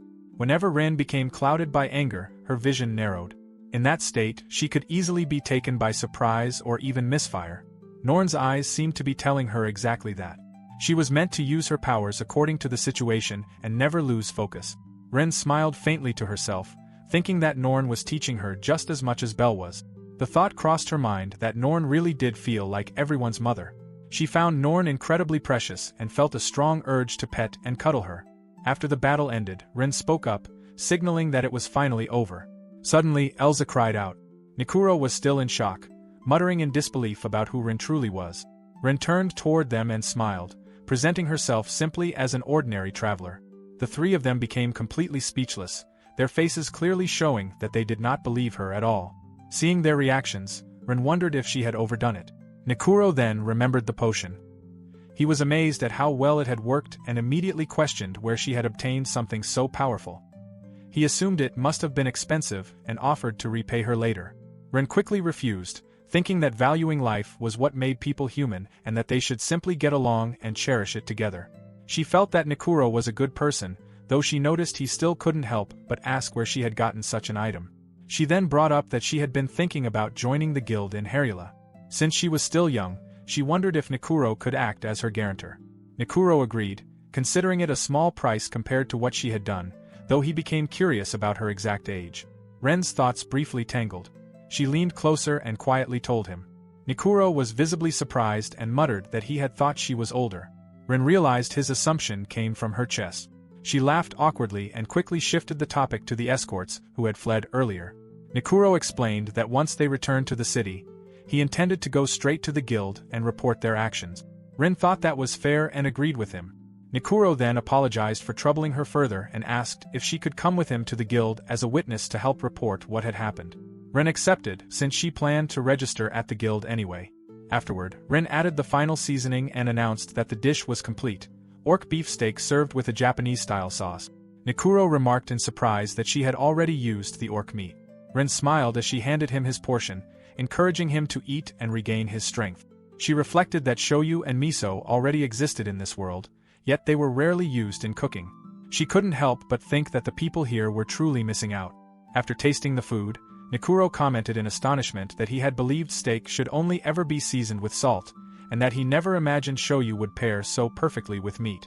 Hearing this, Ren smiled to herself. She had made the sauce using nothing more than shoyu, garlic, and onions. The thought crossed her mind that perhaps she really did have what it took to become a chef. Elsa, wearing a bright and cheerful smile, immediately asked for seconds. Ren told her that there were 6 extra portions and that she should eat as much as she wanted. When night fell, they decided it was time to sleep. Norn opened the flap of the tent, and Ren leaned halfway outside. She gently stroked Norn's and Belle's heads, thanking them for everything that had happened that day. Snuggling close, both Norn and Belle crawled into the tent with her. Ren drowsily reflected that close combat was truly frightening, and that next time she wanted to take things more easily. Her eyes slowly closed, and she drifted into sleep. The night passed peacefully. The next day, they remained in the forest. As the fire flickered, Nikuro apologized even though they were already close to Harula. Ren stopped him, pointing out that his wound had been quite deep, and that even though it had been healed with potions, he should rest and eat plenty for the day. The following morning, they continued their journey. The ride was calm and uneventful until Nikuro announced that Harula was finally in sight. Elsa's eyes lit up as she excitedly pointed toward the distance. Lloyd added that they had arrived. Ren stared at the city in awe, her eyes widening at the massive sight before her. The population was clearly far greater than that of the town where the orphanage had been. She realized she could blend in perfectly here. At the gate, a guard signaled for the wagon to stop and requested their citizen card. They immediately handed them over. The guard carefully examined each one. Citizen cards carried the holder's name, age, place of birth, and magic. They could not be used by anyone else, and even counterfeit versions would fail. After a thorough inspection, the guard confirmed their identities and found no criminal records, allowing them to pass. Just as the wagon began to move again, the guard's eyes widened when he noticed the wolves following them. He reacted in alarm at the sight of the enormous wolf. Nikuro explained that Ren was a tamer. Lloyd added that she had saved their lives. Elsa excitedly told him that she even slept together with the wolves and that they were well behaved. The guard hastily accepted the explanation and permitted them to enter, though he insisted on notifying the guild to prevent any trouble. Ren agreed, as she had already planned to go there. After passing through the gates, Ren turned to her familiars, realizing they had finally made it. Her eyes immediately swept across the surroundings, fully taking in the scale of the city. It truly was enormous. She noticed flour and rice being sold, though she couldn't find any eggs. Food filled the streets in the form of stalls, shops, and various facilities. Ren groaned inwardly. She had been struggling just to survive for nearly a year, yet she supposed she was still a child of a materialistic civilization after all. Simply looking at everything around her, thinking about what she could do with these resources, stirred something deep inside her. A wide smile spread across her face. She didn't completely understand it herself, but excitement was bubbling up within her. The man explained that he understood what the two bodyguards had done to them, and that there were testimonies to confirm it. Those same bodyguards had caused trouble for others in the past as well. However, he found it difficult to believe the claim that Ren had defeated 6 orcs entirely on her own.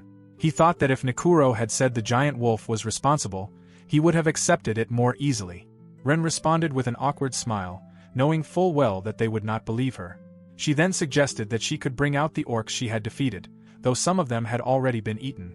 She noted inwardly that the bodies were still stored away. The man reacted with surprise, repeating her words and wondering if that meant she possessed the item box skill. Nikuro quickly intervened, explaining that Ren was referring to the magic bag she owned. Magic bags, also known as item sacks or mahu no cabin, were bags imbued with item box effect. They were fairly common and widely used, though ones with especially large capacity were difficult to obtain. The guild master muttered to himself about a magic bag capable of holding 6 orcs, noting that such capacity was impressive and that it would be helpful if they could purchase the contents later. While the guild master was deep in thought, Nikuro secretly gave Ren a wink. Ren smiled to herself, realizing that Nikuro was right. If her feats were attributed to an item rather than her own abilities, they would not seem so unusual. Nikuro had clearly noticed that she did not want attention drawn to herself and had covered for her. She thought he was a genuinely good person, even as she internally admitted that she actually possessed the storage skill rather than an item box. The guild master then remarked that strong adventurers were always welcome, and since Ren would be staying in the city for a while, he would be expecting great things from her. Ren brought up that she was not yet an adventurer and asked if they could help her register. The guild master was shocked, unable to believe that someone so capable was not even officially an adventurer yet. Ren scratched her face, thinking that even if he reacted like that, she had her own reasons. Nikuro insisted that he could vouch for her. Ren also pressed the matter, asking to be allowed to become an adventurer. The guild master hesitated, then finally agreed. After that, Ren went to the reception desk to claim her rewards. 6 orcs amounted to 12 small gold coins in total. The receptionist smiled and informed her that her registration had also been completed. Her magical beasts had been registered as well, allowing her to freely enter and leave the city. Ren smiled back and thanked her, thinking that the receptionist seemed very capable. The receptionist then checked the documents and explained that there was only one thing left. She needed to confirm Ren's identity by seeing her face and asked her to remove her hood. Ren felt nervous for a moment, then pulled it back, revealing her face. The receptionist immediately flushed, apologizing in embarrassment while internally thinking that Ren was very cute. Nearby, a man made a crude remark about Ren's appearance. Irritated by the staring and comments, Ren finally raised her voice in frustration, putting a stop to it. Moments later, Elsa called out to her. Ren hurried back to them, apologizing for keeping them waiting. Nikuro told her it was nothing and said he was glad she had been able to get her guild card without any trouble. He then asked what she planned to do next. Ren explained that she was thinking about finding a good inn and asked if he knew of any worth recommending, preferably somewhere with a good bath, good food, and a place where Norn and the others could stay. Nikuro immediately objected and insisted that she stay at his home, saying that she was his savior. Elsa eagerly supported him. Faced with their persistence, Ren averted her gaze. She appreciated the offer, but she suspected he might be trying to pair her with his son. She also wanted the freedom to follow her own daily routine. Not long after, they arrived at an inn called the Wandering Bird's Resting Tree. As Ren looked at the building, her eyes sparkled with excitement. A night with meals included cost 1 small gold coin. The inn also offered stables for magical beasts, with the only additional fee being 5 silver coins for Norn and Bell. Ren requested to check in, then reminded herself that she would need to start working the next day. After paying, she went straight to the stables and settled Norn and Bell inside.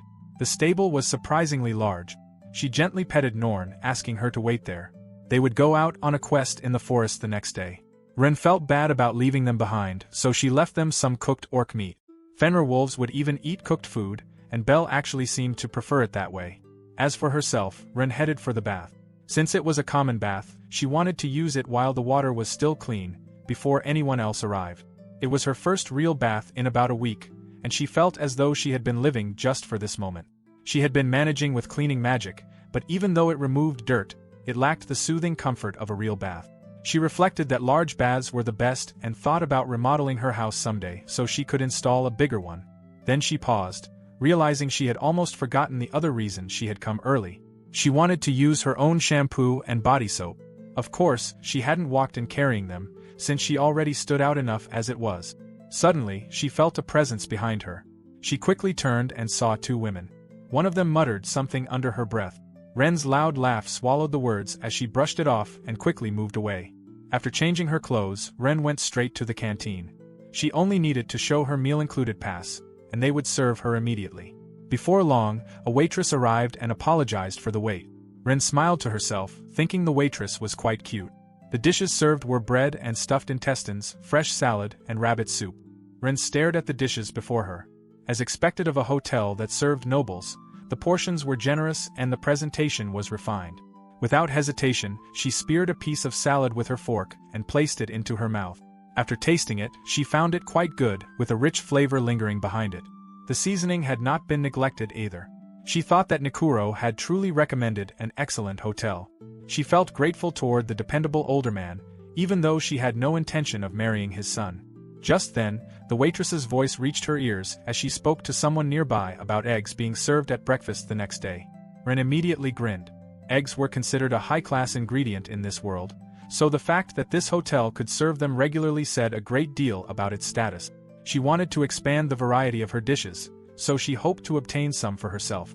She began wondering where she might be able to get eggs. After finishing her meal, she had planned to return to her room and go through her daily routine. However, she ended up deciding to go straight to bed instead. The walls were rather thin, she was still exhausted from the past week, and she tended to be vocal, with tools that were not exactly quiet. At the very least, the room was quite large and the inn itself was fairly luxurious. In her mind, she rated the place 3 stars. The following day, Ren went outside together with her familiars. As morning dawned over Karasuka, she made her way back to the Adventurers Guild. She wanted to stay at that hotel a while longer, which meant she needed to work for it. The breakfast had been excellent as well. Belle and Norn were full of energy, and as always, they drew many surprised looks. Ren turned her attention to the request board, wondering what kinds of jobs were available. She could not take combat-related requests, since that would only draw attention to her again. She stepped closer to the board to take a look. At that moment, someone recognized her as the girl from the day before. The receptionist smiled and waved. Ren remembered that she was the capable Wani-san from yesterday. The receptionist suggested herb-gathering requests, explaining that they were taken regularly and were where all beginner adventurers usually started. Ren understood. The receptionist then went on to enthusiastically explain about herbs. There were herbs used for medicine, ones that could be drunk, ones that cured poison, ones used as anesthetics, and many more that served as potion ingredients. Potions could not be made from a single type of herb alone. Although herb gathering might not sound impressive, herbs came in an incredible variety of forms, sizes, and uses. The methods and applications of herb gathering had limitless potential. When she finished, applause broke out around them. Meanwhile, Ren's eyes had drifted elsewhere. Ren thought that the receptionist sounded as though she were giving a game tutorial, and that made her realize something. She had been making potions this entire time without ever properly learning the basics. If she truly studied potion making, she might be able to produce even better ones. Probably not to the point of hunting dragons or defeating demon lords, but still. With that decided, Ren stepped forward and chose the herb-gathering request. This would be her first quest. The receptionist scanned Ren's guild card and then handed it back to her, confirming that the quest had been accepted. She wished Ren good luck, then quickly added that there was a picture book containing different types of herbs in the resources room on the 2nd floor. There were also books about skills there, and she recommended that Ren check them out. She pointed out the direction and asked if Ren could read. Shortly after, Ren headed straight for the gate. She presented her card, and after checking it, the guards allowed her to pass. Ren noted inwardly that thanks to her guild card, Norn and Belle could now pass through without any problems. Once they reached the area, Ren observed that there were already many children searching around as well, having taken the same herb-gathering quest. It seemed unlikely that she would find anything along the main paths, so she concluded that they would need to go deeper into the forest. Ren scanned her surroundings carefully, searching for herbs. She turned her attention to Norn, asking if she had any idea where large amounts of herbs might grow, like the ones they had gathered back when they lived in the forest. Norn responded with a bark. Ren smiled, thinking that Norn's detection ability was far superior to her own, which was why she could always rely on her. And whenever she was in the forest, she could use her abilities freely. She could walk around with her hood down and use storage and crafting magic without worrying. The thought made her quietly marvel at how convenient it was. After walking for a while, she suddenly stopped when she spotted a large cluster of herbs. She quickly stored them in her storage. She also noticed some wild spices nearby and stored those as well. She made sure not to take everything, intentionally leaving some behind and only collecting about 70%. After that, she planned to turn the ivy stalks she gathered along the way into string. She would then use that string to tie the herbs into bundles of 10, all of which she would do inside her storage. While she stayed inside her tent, to anyone watching it would appear as though she were simply lazing around and muttering to herself, when in reality she was working. Time passed, and Rin remained busy within her storage. The hours slipped by, but she was not slacking off. She was not a neat. Eventually, after quite a while, Rin came back out. She was pretty much finished. It was around noon now, so she decided she should get something for Norn and Belle to eat. However, when she went to look for them, she was greeted by a surprising sight. There was a pile of monster corpses, orcs, goblins, and even some kind of large bird. It seemed they had gone out hunting again. Both Norn and Belle looked proud of themselves. Ren figured that they probably wanted her to prepare food for them later while they were at the stable. She found it admirable that they had gone out and secured food on their own. She then held out her hand, preparing to pack everything into her storage so that no one else would end up seeing it. Ren put her cloak back on and declared that it was time to head back. The wolves responded with loud barks. As they walked along the path, a child pointed her out, noting that she was already returning even though it was only noon. Before long, they arrived back at the Adventurers Guild. The receptionist smiled in surprise at how quickly she had returned. Ren explained that she did not want to come back in the evening when it would be crowded, so she chose to finish early. The receptionist said she understood, and since Ren was already turning in her herbs, she would register them right away. She then informed Ren that the current herb prices were posted over there, and that there was also someone available to help those who could not read. Ren thought it was kind of them, though their helpfulness almost bordered on meddling. She pouted, indicating that she could read just fine and would be okay on her own. The receptionist reacted happily to that. She then went on to explain that many adventurers went out without the necessary knowledge and ended up losing their lives quickly. She mentioned that they had recently lost a group of people in the forest. As she spoke, tears welled in her eyes. Seeing that, Ren thought the receptionist was simply an overly helpful one-isan who talked too much. But then she realized the reason behind it. That was why the receptionist spoke like a game tutorial. And that was why the children had been lingering along the road. Ren reached out and took the receptionist's hands, thinking that she understood her pain. In her mind, she added that she had experienced the same thing in her past life. The pain of working with others, being a useless intern, having poor communication with a boss from a different field, and making mistakes that led to disastrous outcomes. The receptionist then murmured her name. Ren was briefly confused.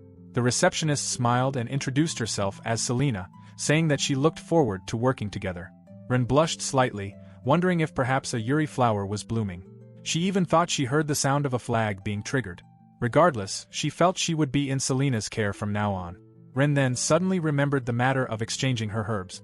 She reasoned that if she took everything out here, she might end up filling the entire guild, so based on her own judgment, she thought she would only take out about 1%. After a brief moment of consideration, Ren pulled the herbs she had gathered from her storage and piled them up one after another. She thought that about 5 small gold coins worth would be enough for now. Selena stood there speechless, staring at the piles of herbs in front of her. Ren realized that even 1% might have been too much. She didn't fully understand it herself, but it seemed that having good judgment really was important. Later that night, Ren returned to the hotel. It was only the second day of her life as an adventurer, and for her, the best part of the day was dinner. She wondered what would be served tonight. Before long, the waitress placed the dishes on the table, bread and sausages along with salad and chicken soup. Ren immediately thought that it looked almost the same as the previous day's meal. It was still quite delicious, but she couldn't help feeling that she wanted something a little different. She picked up the soft bread and called for a knife.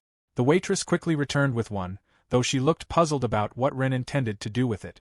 Ren sliced the bread lengthwise, gently opened it, placed the salad inside, then tucked the sausage in. In her mind, she completed a hot dog. As she took a large bite, her face brightened with delight. She found it delicious. She thought that ketchup and mustard would have made it even better, but with the ingredients she had, she knew she would stand out too much. Unaware that she was already standing out, she continued eating, not noticing the cook's persistent stares. Morning came, and right after waking, Ren went straight to the canteen. She thought she should go and check out the forest, just like a proper adventurer. The waitress brought her meal. The food was simple, sausages tucked into bread. Ren's eyes narrowed as she wondered if she had been cheated. Around her, the other diners began reacting in amazement. They commented on how light the meal was and how they had never seen anything like it before, praising it as something worthy of a first-class hotel. Hearing their reactions, the cook smirked proudly from the corner. Ren glared in his direction, thinking irritably that he looked like someone straight out of an old gag manga. Still, she reminded herself that she was in another world and couldn't really argue about it. From their perspective, nothing unusual had been done. It was simply bread sliced lengthwise. She admitted inwardly that it was her own fault for setting expectations. At least it tasted good. And since there was no such thing as a sandwich in this world, and the bread itself was quite good, she found herself wishing there were something more flavorful between the slices. Not long after, Rin set out on another quest. It was a brand new day, so she had taken another medicinal herb gathering request. On the surface, that was her objective, but in truth, she was using it as a way to further develop her skills. She still had plenty of herbs stocked away. As she walked, Rin noticed footsteps following behind her. She wondered why so many adventurers were trailing her. They appeared to be a group just starting out, around her age or perhaps slightly older. She thought about Selena, and how if something were to happen to these children in the forest, Selena would have to go through that pain again. Ren did not want to end up leading them into dangerous territory. When the children noticed her pushing through the bushes, they reacted quickly and hurried after her. Ren decided that for today, she would not rely on Norn. She intended to complete this quest on her own so she could raise her detection ability. Then she looked up. Her eyes widened in surprise, and she quickly moved toward the trees. She gasped inwardly as she recognized what she was seeing. She picked one of the fruits and examined it closely, realizing that camellia existed in this world as well. The vegetation in this world was definitely strange. Ren decided she would make use of whatever she could find. Since she was dealing with camellia, that meant camellia oil. If she could obtain vegetable oil, then she could finally start making fried food again, something she had previously abandoned after relying on orc lard. She could even make dressings. It would also reduce the amount of mana she used whenever she made shampoo or body soap. Realizing this, she resolved to collect as much as possible. Ren immediately began filling her sack with camellia fruits, then returned to her original spot. Because she gathered them by hand, it took some time, but she judged that she had collected enough. When she poured them into a large pot, she groaned at the weight. At some point, she noticed that the group of rookie adventurers who had been following her were gone. Since this type of fruit was not even listed on the guild's medicinal herb requests, they must have decided there was no profit in it and ignored it. Ren smirked as she activated her storage. This was the best possible scenario for her. For Ren's camellia oil cooking, she first took out her camping kit, along with her frying pan, cauldron, and some wood. While frying, crushing, and boiling the camellia seeds in the pot, and while pretending to be busy on the surface, she used creation magic inside the pot. By combining all of this with her tools, she could extract the oil while using little to no mana. She also was not sure whether anyone might be watching her, so she maintained this facade, and while doing so, she was actually working on improving her other skills. She did not want to wait in line at the guild counter, so she decided she would return after lunch instead. That concluded Ren's uninformative cooking session. Soon after, Ren returned to the hotel. Her reward for the day amounted to 5 small gold coins, which would cover her room for several more days. Now that she had good quality vegetable oil, she felt fully prepared. With this, her second attempt at frying food was officially underway. She eagerly looked forward to trying fried dishes again. Ren then approached the waitress and asked about borrowing the kitchen for a short time. As they looked at one another, the same thought crossed their minds. It was the same girl again. The waitress hesitated and said she would need to ask first. She immediately went into the kitchen, and shortly afterward returned. She informed Ren that permission had been granted as long as she did not leave a mess. Relieved, Ren agreed. The waitress then guided her into the kitchen. Ren looked around, taking it all in. This was the kitchen. The waitress explained that Ren could use the bread free of charge, that each egg would cost 1 silver coin, and that she could also use a small amount of flour if necessary. She added that it was fortunate Ren had asked during their break, before they began preparations for lunchtime. Ren thanked the waitress once more, noting to herself how expensive eggs were. The cook then arrived and Ren bowed politely. She recognized him as the same cook from before. The waitress guided her toward the kitchen, and Ren's eyes fell on the cook's smug face. She was annoyed, recalling how he had laughed at her through his nose earlier. His nose hair stuck out, adding to her irritation. Noticing her rising anger, she forced herself to calm down. Ren removed her cloak and asked the waitress to take care of it. She smirked as she rolled up her sleeves, ready to begin her work. Without delay, she began taking out her equipment, pulling everything she needed from her storage one by one. The cook was stunned, seeing that she had an extensive array of utensils. Ren cast a spell, and the waitress watched in surprise as she used cleaning magic. Observing closely, the waitress was shocked again when Ren pulled what appeared to be items from a bag, her storage revealed as a magic bag. The girl was clearly far more skilled than an ordinary adventurer. Ren began slicing the orc meat, thinking to herself that for this occasion, the cuts should be thicker. She meticulously prepared the meat, ensuring proper muscle cuts, sprinkling salt and pepper, dusting it in flour, beating the eggs, and preparing the bread crumbs. She oiled the pot, lit the fire, dipped the meat into the eggs, coated it with bread crumbs, and then began frying. She deep-fried at a low temperature to ensure it cooked thoroughly inside, then rested the meat before frying it a second time. This method ensured the orc katsu became golden brown, crisp on the outside, and tender inside. Once the orc katsu was ready, she shredded some cabbage and assembled it into a sandwich with pickles. The orc katsu sandwich was finally complete. Just as she was about to eat, a loud grumbling noise echoed across the room. The waitress turned red in embarrassment, tears welling in her eyes. Ren offered some to her, and the waitress immediately took a big bite. As soon as she tasted it, tears began falling. She was completely overwhelmed by the flavor, as if she had never experienced anything like it before.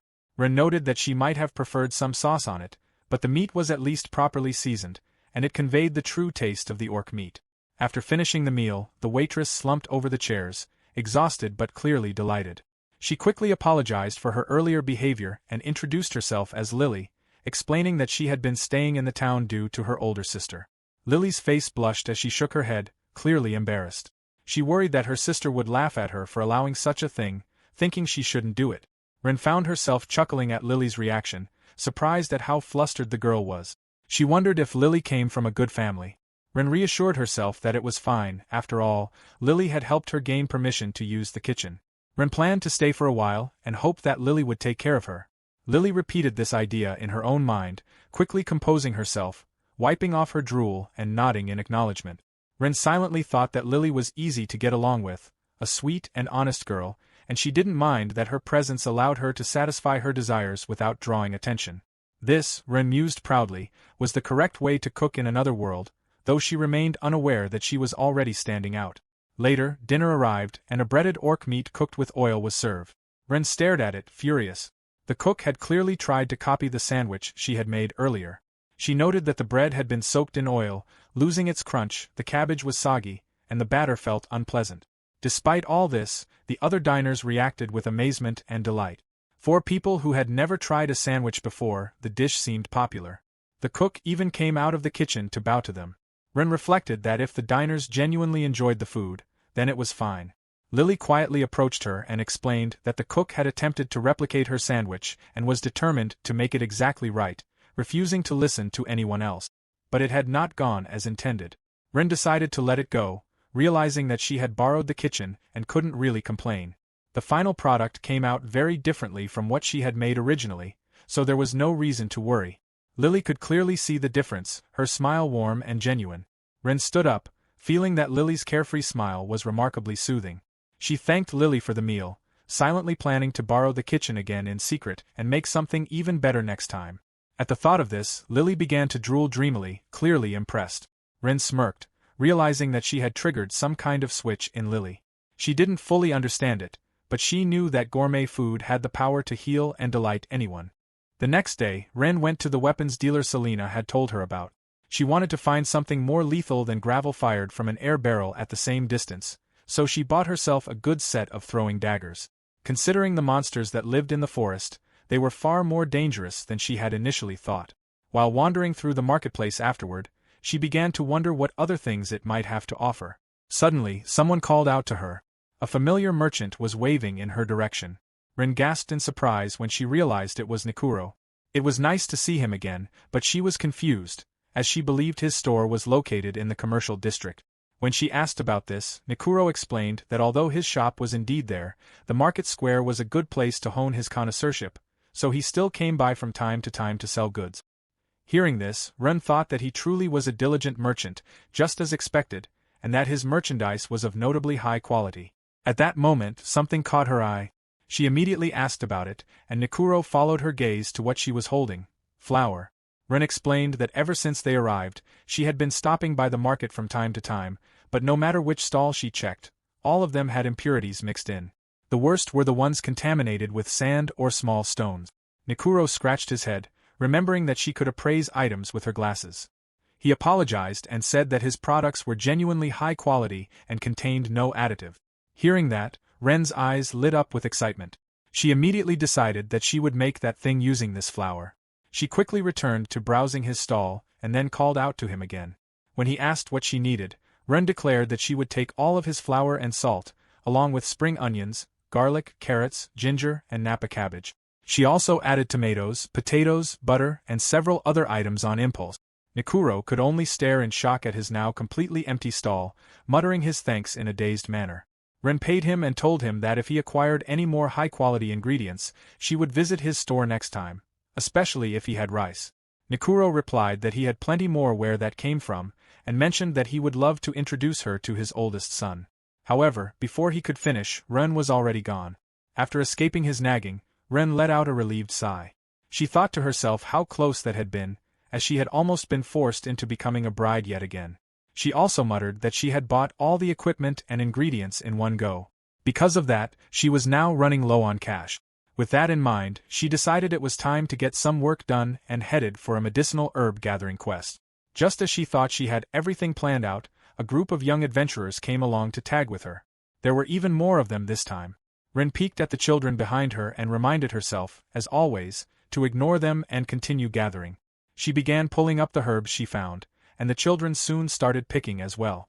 She glanced at the girl beside her and noticed the plant the child had uprooted. Ren realized it was not a medicinal herb. Although they looked similar, it was actually the plant growing next to it that was needed, meaning the girl had gathered the wrong type. The girl stared at Ren in amazement and thanked her. Almost immediately, the other children began asking about different plants one after another. Ren sighed, realizing they were treating her like some sort of leader, which she found troublesome. Just then, she noticed a boy who had gone deeper into the forest. Ren quickly warned them not to go too far in. They were all still young, so they should work in teams and remain within sight of one another. She then turned to another child and pointed out that the plant they were holding was poisonous. After all that, Ren bent over slightly and panted in exhaustion. She scolded herself internally, insisting that they must not go any deeper into the forest. She knew she would never sleep peacefully if she became the cause of a child's death. With another sigh, she decided to leave it at that, since she already had some herbs stored away. She left the children behind and continued on. One of the children wondered aloud whether she was leaving the woods. Ren took out her belongings from storage and stated that she had more important matters to attend to. While she was busy, one of the boys introduced himself as Shin and thanked her for looking after his sister earlier when she almost went too deep into the forest. Ren glanced at them. Shin added that they were sorry for following her around, though by doing so they had gathered more than twice their usual amount. He asked if she was done gathering. Ren replied that she was not really finished, but that she would continue whenever she felt like it. She still had other things she wanted to do, and they should do whatever they liked as well. With that, she entered her tent. She was not trying to sound cold, but she could not allow people to follow her around based on a one-sided sense of camaraderie. Because she wanted to eat udon. With good flour came good udon. Flour, salt, and water. She did not have any dried bonito flakes or kelp, and had instead been using a substitute broth made from a chicken-type monster. Ren kneaded the dough with her feet, thinking to herself that stepping on udon dough caused the gluten to expand and become firm. She had never tried doing this out in the open before, and the act put her in such a good mood that she began humming unconsciously. Outside the tent, Shin glanced over his shoulder and saw Ren humming and dancing while stomping on something. Later, she placed monster meat into a pot and began stewing it.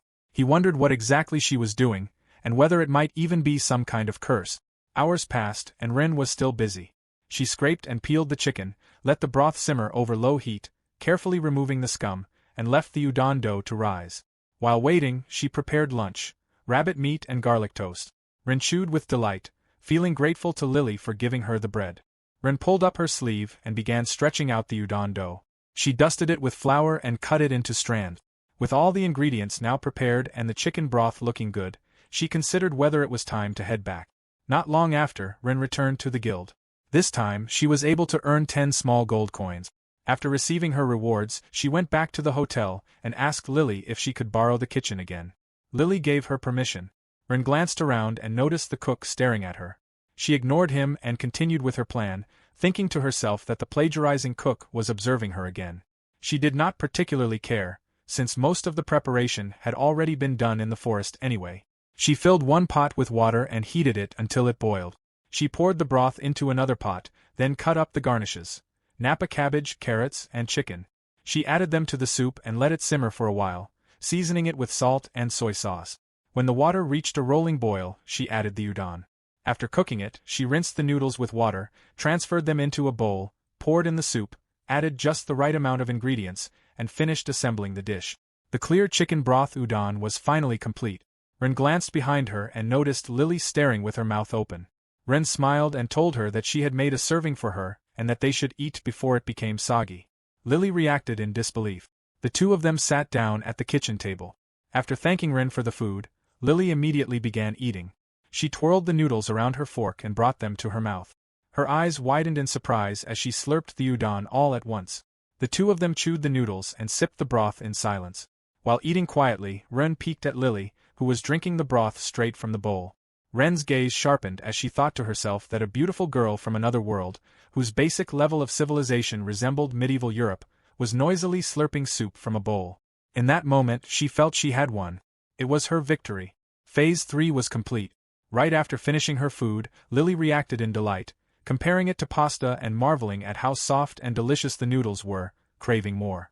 Ren smirked, thinking that Lily was like a cute little kitten who could not resist her desires, and that the best way to seize the initiative was with another bowl. Seeing this, Lily's face flushed with excitement as she expressed her joy again. Ren continued eating, thinking that Lily was lucky there were no bonito flakes or kelp in the broth, because otherwise she was certain Lily would have completely fallen in love with it. After finishing another bowl, Lily softly indicated that she could not eat any more. Meanwhile, customers began protesting to the cook, demanding to be served the same dish. Another voice questioned why he would not give it to them, pointing out that she had received a full serving. Ren smirked to herself. This copycat chef had almost nothing to copy this time, since she had done nearly everything outside and only used the kitchen for the final preparation. Ren then informed the other waitress that she was leaving Lily in her care. The waitress agreed. The next morning, Ren headed out once again to take on a quest. It was supposed to be just another day of work, but she immediately noticed that there were even more young adventurers around than before. She thought to herself that if a monster attacked, she would not be helping them. As she observed the group, she realized that the boy named Shin from the previous day seemed to be their leader. Ren had planned to go deeper into the forest that day, but with an entire group of children following her, that was no longer simple. Deciding to ignore them, she continued walking, with the children trailing closely behind. Whenever she stopped, they stopped. When she started walking again, they followed. When she stopped once more, they halted as well. She glanced around and spotted a small cluster of medicinal herbs. She had become fairly good at detecting them and thought about storing some in her storage before the children reached them. However, at that very moment, one of the girls excitedly noticed the herbs. The children quickly rushed over and began gathering them. Shin approached Ren and expressed his gratitude. Ren questioned what he was thanking her for. He pointed out that she had been slowing down and waiting for the younger children. Ren paused briefly, then remarked that he should be moving his hands more than his mouth. Shin scratched his head, resolved to do his best, thanked her once more and left her. Ren was left wondering what he was even thanking her for. She thought that this was no good. If she let her emotions get the better of her, things would become troublesome. She sighed, reflecting on how she had always tried to avoid problematic situations, and yet still found herself in them. Her thoughts drifted to orphans. They usually lived on the streets, unlike her, who had lived in an orphanage. She knew what it meant to cling to life. She had once been just like them, and in many ways, she still was. However, she did not want Shin to get carried away and start making further demands. If things became too troublesome, she would simply have to change her gathering grounds. Suddenly, a scream of panic rang out. A monster had appeared, and the children were urged to run. An enormous Oni emerged. Ren felt a surge of confusion at first. An Oni? At that moment, the massive monster let out a thunderous roar, and each of its heavy steps shook the ground. The children screamed that it was an ogre. Ren stood stunned. Oni were carnivorous giants. They were the #1 reason why the first world cities of intermediate adventurers had built their walls. It was her first time seeing one. She gasped in shock when she realized that Norn and Bell were fighting it. It was a true clash between monsters. They were doing their best to keep the ogre at bay, but Shin's scream snapped her back to reality. Ren's eyes shot toward where he was looking, and she saw the small girl. It was Shin's little sister. She was not going to make it. Ren inhaled sharply. The little girl had been caught between the ogre and the battle with Norn. Damn it. Ren quickly activated her status check. The children could do nothing but stare at the ogre in shock. Ren thought that her stones would not be enough to penetrate it. Then she reconsidered. She did not need to kill it outright with raw power. She only needed to strike a spot that would allow Norn and the children to retreat safely. She opened her storage and took out a set of 3 daggers. Activating her sniper skill to ensure accuracy, she generated a force field with creation magic, then accelerated the projectiles to around 400 meters per second. Using air barrels, she launched the 3 daggers toward the ogre. They tore through the air, pierced into its flesh, and struck cleanly through. The massive monster collapsed lifelessly to the ground. Norn immediately bit into the ogre's neck. Tears welled up in Yui's eyes as she expressed her gratitude, and Shin also thanked Ren for saving her. Ren stood frozen. Hearing such words when she had told herself she would not help them made her feel embarrassed. Then the children around them burst into excited shouts, praising her and marveling that she had taken it down by herself. Ren's face flushed red. She faked a cough and insisted that they should not misunderstand. Norn and Bell were her important companions, not merely monsters, and she had simply been saving them. The children whispered among themselves, noticing that she was blushing and thinking of her as Tsundere. Ren stumbled over her words, then declared that since the ogre had been dealt with, she was heading back to the city. The children agreed. Later, Ren returned to the hotel. She had not had the chance to eat because she had been busy fighting, so she planned to go back to the inn, have some lunch, and then head to the guild. As soon as she entered, she heard a commotion. Lily hurried over to her, but before she could finish speaking, the cook cut in and pointed at Ren. He told her that she had come to use the kitchen again, and that with how often she was borrowing it, it was causing problems. He said she would need to compensate them with an appropriate price. Ren narrowed her eyes and quietly asked Lily what he meant. Lily explained that a group of customers had seen her eating the food Ren made and began questioning the cook. He should have stopped there, but since he claimed that he was the one who made it, he could no longer deal with them. Ren immediately understood that this meant he was after the udon recipe. She thought it was not her problem. The cook continued, saying that from now on, Ren should give him the recipes for the dishes she made in exchange. However, before he could finish, Ren apologized, saying that she had not thought she would cause him that much trouble. She stated that she would not borrow the kitchen again, and that she could not apologize enough. Hearing that, the cook broke into a cold sweat and hurriedly tried to stop her. Ren cut him off again, saying that she had no reason to force him to let her use his kitchen. She then excused herself and began to walk away. Lily cried out and stopped her, distressed at the thought that this might mean she would no longer be able to eat Ren's food. Ren halted and realized that Lily had taken heavy mental damage. She then continued walking, dragging Lily along with her, and reassured her not to worry. Hearing Ren's words, Lily gave her a confused look. Ren asked whether Lily remembered the time with the cutlet. She explained that she had done some experimenting to see if she could cook by herself inside her room. Ren then took something out of her storage and showed it to Lily. It was a magical stove. Lily quickly took it into her hands and gasped in amazement. A fire magic stone was embedded into the board, and she noticed what appeared to be a button used to regulate the heat. Ren then explained about magical stones, special stones imbued with magical power that were found inside the bodies of monsters and magical beasts. They were the very reason monsters were monsters, and at the same time, their greatest weakness. There was a wide variety of ways to use them. Norn had defeated many demonic beasts, so they had collected their magic stones, and Ren had imbued them with the fire attribute using creation magic. This made the device an ideal portable stove for business purposes, such as for hotel guests who wanted to eat a hot meal in the middle of the night. With this, she could cook whatever she wanted, whenever she wanted. Ren remarked that Lily seemed quite knowledgeable about magical tools like this. Lily chuckled and admitted that she did not want to be too open about it, but she came from a family of magicians. Hearing that, Ren thought that everyone really did have their own circumstances.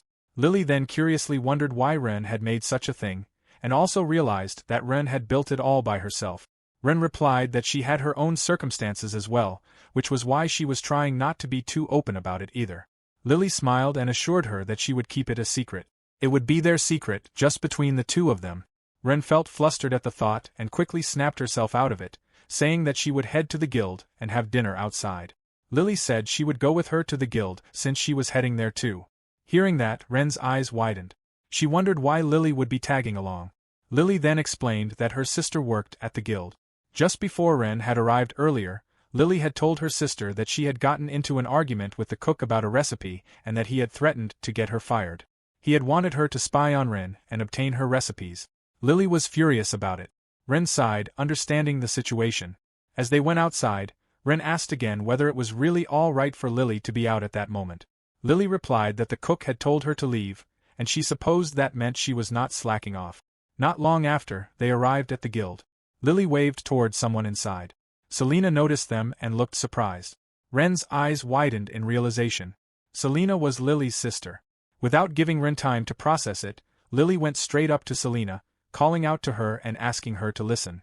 Ren stared at Lily and Selena, thinking to herself that these two beautiful sisters might end up pulling her into something like Yuri. Moments later, after hearing everything from Lily, Selena responded that she understood. She explained that, at present, patents did not apply to recipes in this country. Still, there was a moral issue with trying to claim a recipe that had not originated from one's own kitchen. She decided that she would send a letter to the hotel through the guild. Hearing this, Lily cheered. Ren, however, felt puzzled and wondered whether Selena was not simply a receptionist. Lily then explained that her older sister had come to the city from the capital as a trainee to gain experience. She thought that working as a receptionist was more of a hobby or an educational opportunity, a way to broaden her perspective.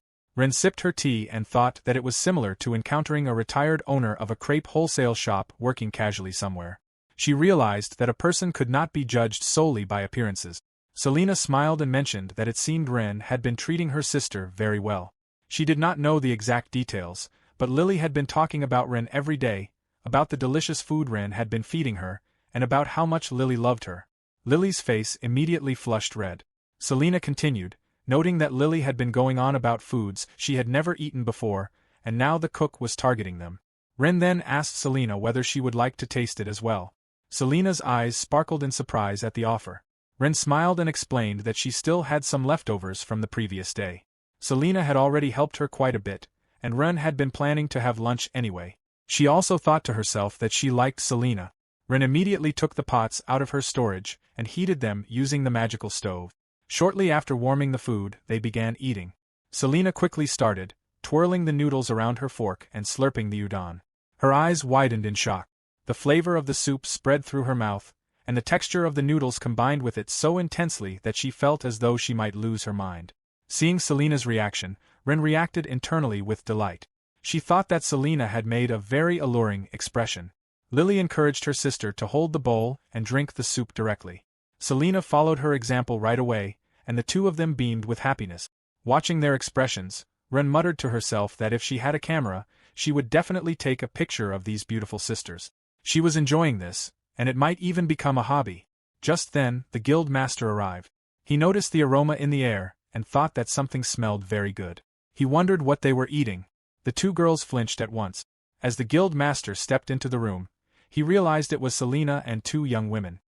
He nodded, thinking the timing was good, because he needed to speak with the lady over there. Ren acknowledged him. The guild master informed her that they had received reports about an ogre that had appeared in the southern forest. According to those reports, Ren was the one who had taken it down, and he asked her to explain what had happened. Cold sweat broke out across Ren's skin as panic seized her. Noticing her reaction, the guild master urged her to calm herself. There was no need for her to be so tense. He had no intention of harming her. In fact, it was quite the opposite. He had wanted to thank her, and his stern manner had only been a form of confirmation. He explained that he was already aware she had been hunting a considerable number of monsters. On top of that, she was a tamer. Given her current adventurer rank, she was technically not permitted to accept subjugation quests. However, since this incident involved her being attacked, she would not be punished for it.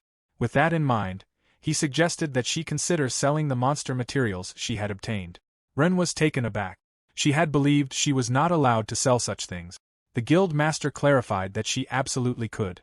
Orc meat, in particular, was a luxury item for ordinary citizens. For those with low incomes, it was something enjoyed only on rare occasions. Even so, within the city, supply could not keep up with demand. He would hate to see such food go to waste, and unless Ren had something to hide or intended to use the materials for research, she was free to sell them whenever she wished. Ren paused to think. If he was offering her this option, there was no reason not to take it. She brought out all of the monsters she had stored away. The sight stunned everyone present. The sheer quantity was far beyond expectations. After the appraisal, Ren received her reward, 20 gold coins. She rubbed Norn affectionately, overwhelmed with joy, convinced that with this much money she could finally relax and live without constant worry. To her, Norn truly felt like a blessing. It seemed her financial troubles were finally resolved, and she decided she would head to Nikuro's shop to buy food. While Ren was lost in her thoughts, the guild master remained deeply astonished. He could not comprehend how she had managed to store such a large amount of material, and in perfect condition at that. He chose not to pry.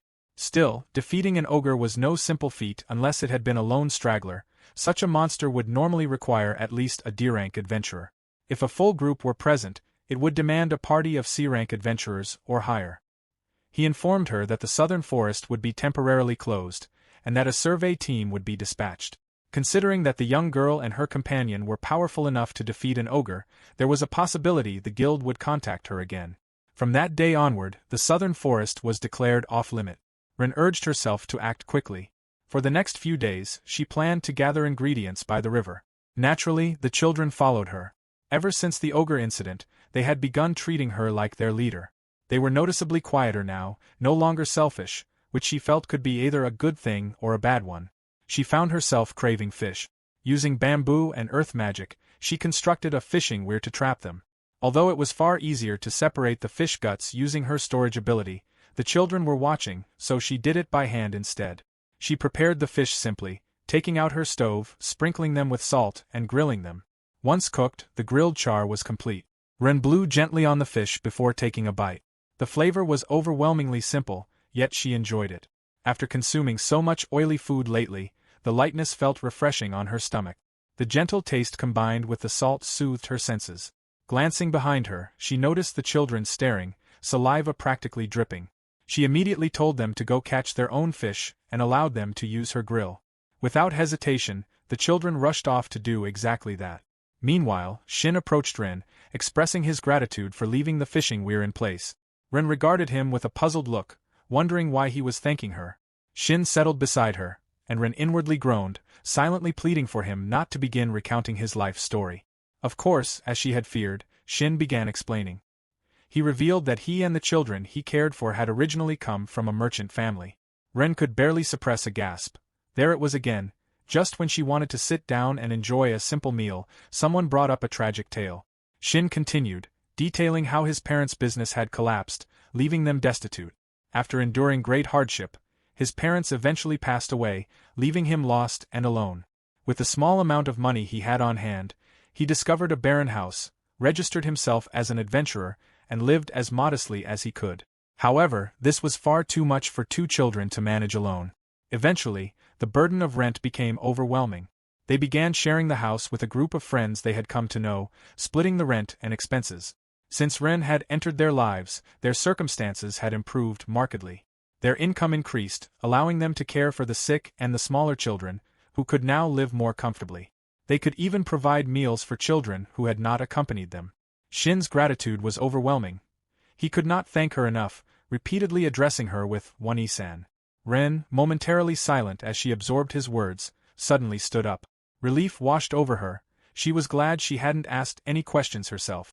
Shin looked at her in confusion, his eyes wide. She wiped away the tears welling up in her eyes and declared they should go find something to eat. Immediately, she activated her skill for detecting love and tears, pouring its power to the maximum. A series of beeps indicated the locations she needed, and they set off swiftly. Soon, they discovered plum trees, yam plants, and potatoes. Ren explained that while potatoes could be purchased cheaply at the market, they could harvest their own. Shin hesitated, asking if potatoes weren't poisonous and notoriously painful if eaten improperly. Ren pointed out that only the buds were poisonous, the rest of the plant was edible. Any green parts should simply be cut away. She demonstrated how to gouge out the buds and remove a thick layer from the potato before cooking. She recommended boiling them in salt water until they reached the proper appearance. Ren then demonstrated by poking a potato and bringing it to her mouth. The simple dish was delicious. She offered some to Shin, encouraging him to try it. Despite her gesture, the others remained doubtful. Ren understood their hesitation. Asking someone to eat something they had been taught was poisonous required a gentle introduction. She decided to serve it with a special addition that day, salted potatoes with butter. As the aroma of the cooking potatoes spread through the air, one boy could not resist exclaiming how amazing it smelled. A girl echoed the sentiment, confessing she also could not resist, and another quickly agreed. The moment the children tasted the dish, their reactions were immediate and ecstatic. They cried out in delight, declaring it delicious. One boy remarked that he hadn't had anything with butter in a long time, while another girl marveled that she had never realized potatoes could taste so extraordinary.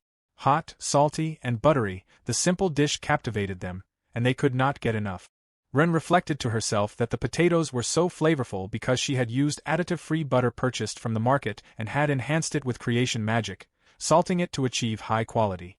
She hoped that with this, the children would have fewer problems with their meals in the future. Everyone ate happily, savoring the salted, buttery potatoes while sharing stories and experiences. Laughter and conversation filled the air, and before long, night had fallen. Ren yawned softly, realizing that she had been so absorbed in enjoying the meal with the children that time had slipped away from her. She found herself waiting in line to buy something else and grew slightly bored as she passed the time. As she moved past a group of men talking, she overheard snippets of their conversation. One exclaimed that it had been a while since he had seen someone around. The other replied that the person had been busy working as an escort. Ren silently realized that the guild served not only as a hub for quests but also as a place for adventurers to interact. The men discussed how long the escort had been gone. One explained that he had traveled to a major city, then south to a seaside village to purchase salt, before returning from there to another southern village along the coast. Ren's mind immediately sparked with ideas. Saltwater fish would be delicious, and she could collect some salt as well. The conversation shifted to a newcomer who had appeared while the escort had been away. According to the men, she was a tamer accompanied by 2 massive wolves, apparently greater wolves. Furthermore, the southern forest was now under lockdown. One man mentioned that an ogre had appeared there, and the rumor was that the ogre had been defeated by the tamer's wolves. Ren flinched at this, realizing that such rumors were spreading quickly. She resolved that once her business here was finished, she would leave immediately to avoid attention. Suddenly, one of the men pointed toward her. "Look, that's the wolf and the new little tamer over there," he said. The other man squinted, surprised, acknowledging that this must be the tamer from the rumor, noting how small she actually was. Ren froze, silently telling herself to ignore them. At that moment, a boy nearby gasped. He lunged forward and grabbed her unexpectedly, calling out an apology for his mistake, but then he froze, his eyes locking onto her face. Recognition dawned, and a wide grin spread across his face. He realized he had not been wrong. She was the forest witch from before. Ren internally screamed in dismay. Neil? Of all people, why him? Neil was the brother of Coco, the little girl she had rescued when living in the woods. He had been persistent, asking her for medicine, stalking her, and even once seeing her naked. While he had a pleasant personality, Ren had never wanted to get close to him, and the thought of encountering him now unsettled her. Just then, Kali arrived, providing Ren with a small measure of relief. Kali had come to Harula, and Ren was glad to see her, having worried when she had disappeared suddenly. Shock and surprise washed over Ren again as she registered Kali's presence. Quickly, she asked if Coco-chan, the little girl from before, was also here. Kali reassured her that Coco had remained at home with their parent. Having been adventurers for the entire time, Coco and her family had returned home once they reached D-rank, so their parents could be informed of their progress. Neil explained that after the pandemic hit, Ren had suddenly vanished, leaving everyone in a state of worry. He wondered aloud what had brought her to this place. Ren felt her irritation spike. She recounted how the medicine she had given them had somehow been sold to someone else, and word of it had spread. Villages, soldiers, and merchants had all converged on her home, forcing her to abandon it. She had no choice but to run away. Neil immediately apologized, explaining that it had only taken 1 dose and 1 potion to cure his mother's illness, and the remainder had been sold. Kali smiled gently, remarking that perhaps she had shared the medicine with someone previously, but it was good to see Ren again. Ren, inwardly seething, ground her teeth at the siblings, cursing them silently. Neil, scratching the back of his head, commented that it seemed like fate had brought them together again. Sworn enemies, Ren thought grimly. A man from earlier approached Neil, curiosity evident in his voice, asking if they knew each other. Neil nodded affirmatively. However, Ren's tone was firm and uncompromising. She insisted that they did not truly know each other. Not as friends, not as neighbors, and certainly not as acquaintances in the usual sense. They had merely crossed paths by coincidence, and if one were to classify the relationship, acquaintances would be the closest fit. Without another word, she announced that she had to leave and swiftly moved away. Neil attempted to call after her, but Ren continued, screaming inwardly in frustration. Why, just why? Finally, she calmed herself and resolved to return to the inn for the night, hoping that matters would improve by morning. The following day, Ren muttered under her breath in exasperation, wondering why Neil and his companions continued to follow her while she was trying to complete her quest. Neil, ever earnest, explained that it was his fault she had been forced to leave the forest, and it was only natural that he would assist her now. If she ever encountered trouble, he would be there to help. Ren pouted in silent frustration, thinking that while he might have realized his role, she simply wanted to be left alone. Her attention shifted to the group accompanying Neil. His sister introduced herself once again as Kali, explaining that she would be escorting Ren for the day. Another woman, Tess, gave Ren a sharp glare and was identified as Neil's lover. A man named Beck assured Ren that he would ensure the others did not get in her way.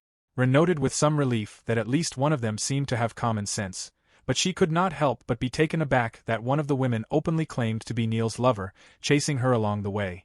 Kali clarified that the group was accompanying her both as escorts and because they would share in the day's profit. Ren clenched her fists in frustration, questioning why Kali, of all people, was involved. Who had requested this escort? She resolved to report it to the guild master. Beck quickly interjected, explaining that it was not possible if they had been formally requested. Kali expressed mild disappointment, wishing they could have handled it more discreetly.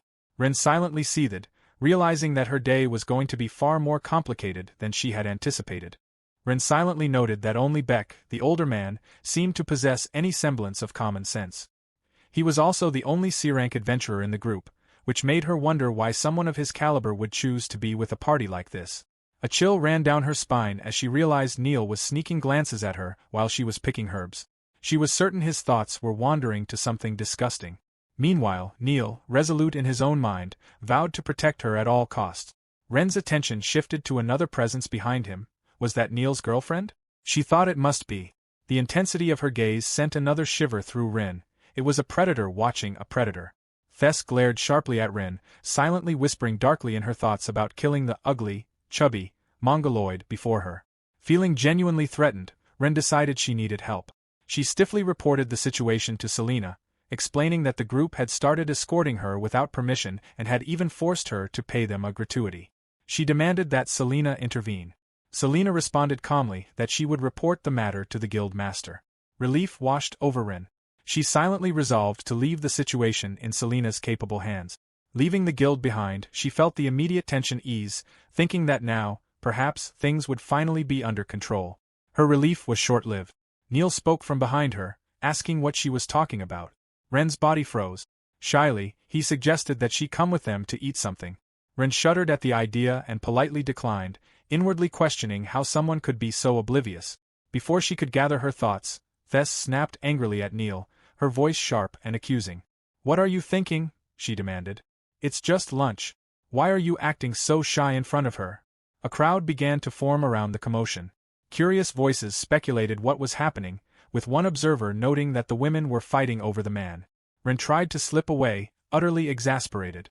She could not understand why she had been dragged into a lover's quarrel in public with strangers, when she wanted nothing to do with any of it. A voice from the crowd called out, remarking that she must be the infamous rookie, known for doing as she pleased. The men nearby broke into laughter at the spectacle.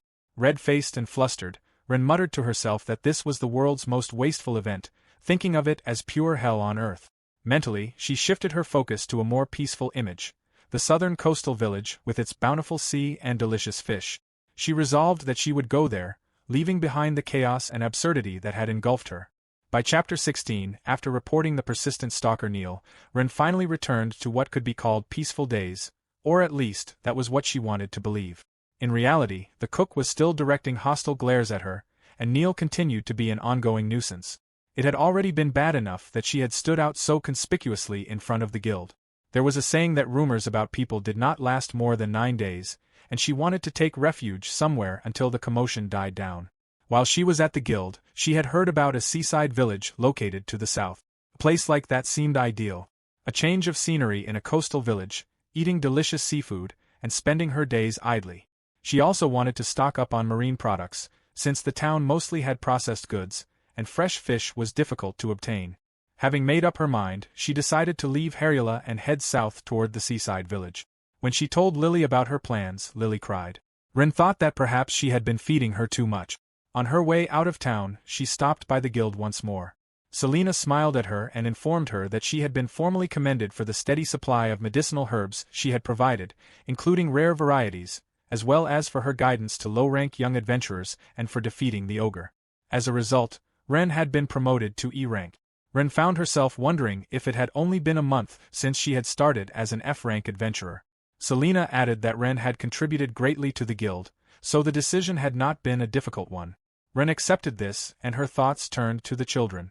Shin looked at her with sad eyes, fully aware that this moment would eventually come and that there was nothing they could do to prevent it. The children had managed to buy weapons for self-defense, so they would somehow manage.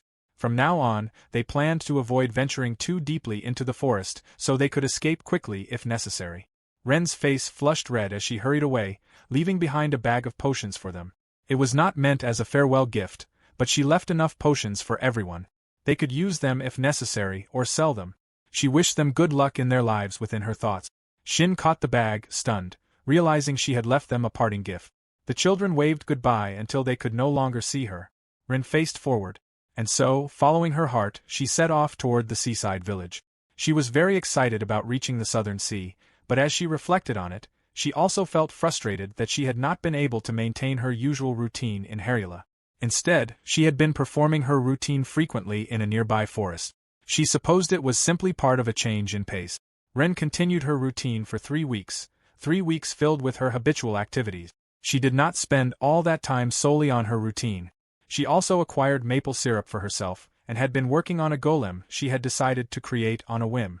However, she did not feel comfortable writing about those things in her normal diary. Instead, she chose to record them in her pitch-colored notebook. After that, Ren ended up rescuing a merchant who had been attacked by goblins along the road, using her sniping skill to deal with them. The merchant was from a village in the south, and had been on his way back from Herula. As a token of his gratitude for saving his life, he offered her a ride in his carriage to the village.